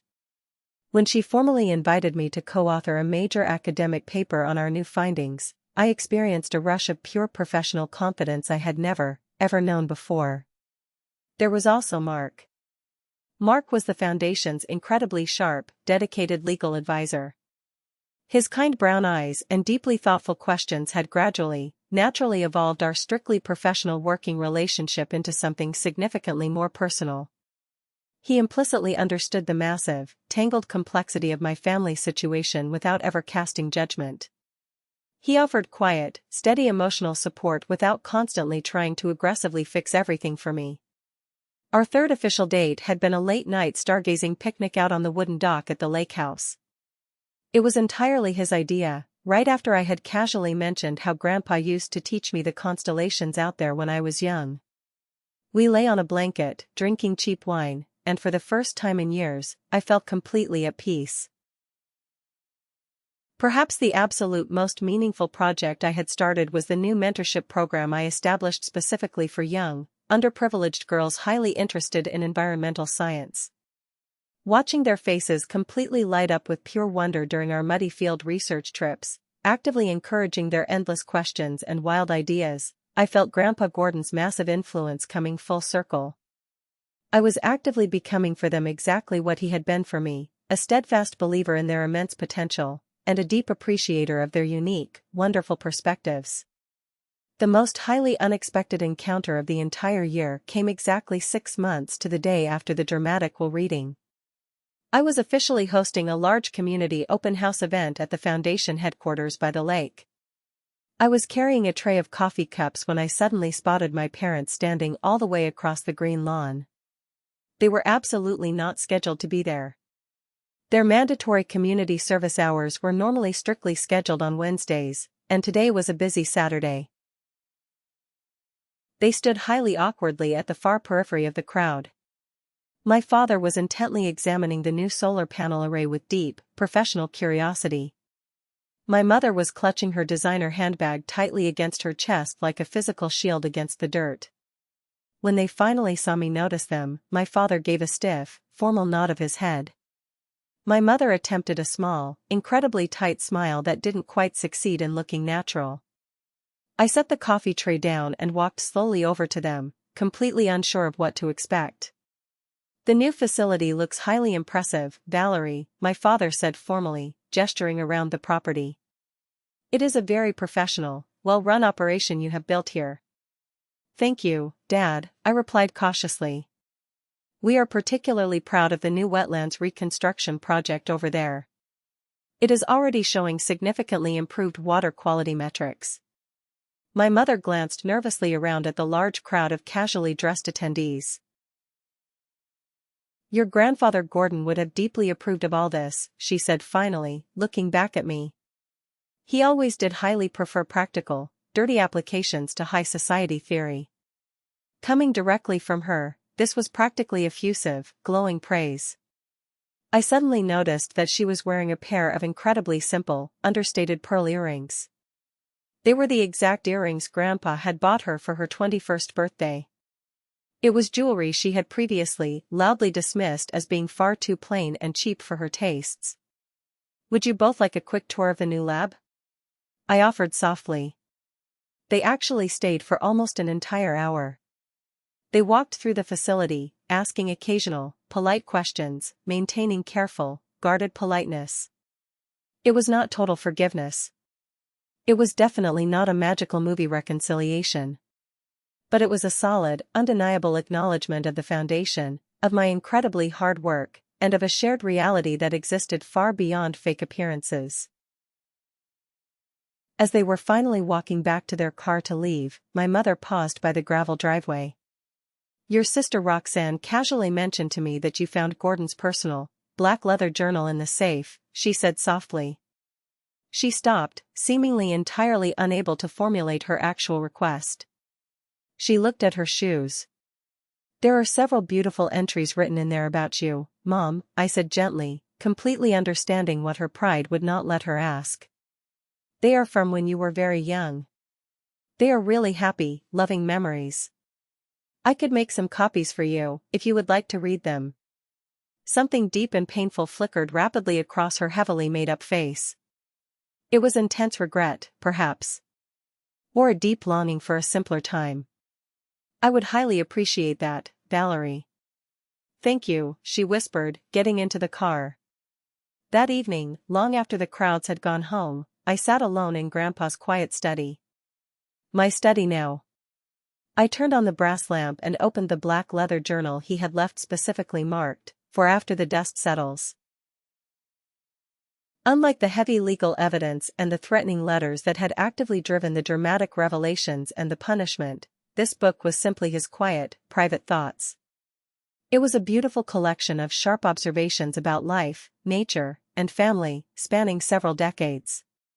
One specific entry, dated shortly after he discovered the horrifying truth about the Gordon Innovations betrayal, completely caught my heart. I ran my fingers over the faded ink.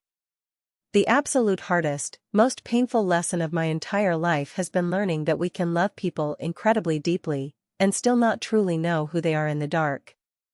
Lorraine was the bright light of my life from the very moment she was born. Yet, somewhere along the way, she morphed into someone I simply do not recognize anymore. Do we fundamentally fail as parents when our children eventually choose to embrace values so incredibly different, so corrupt, compared to our own? Or is it simply the devastating price of allowing them to become individuals? I cannot forcefully change her selfish choices now. But perhaps I can still aggressively teach my granddaughters the immense value of basic integrity. Especially my Valerie, who sees the entire world with such incredibly clear, sharp eyes. Hot tears blurred my vision as I slowly traced his familiar handwriting with my fingertip.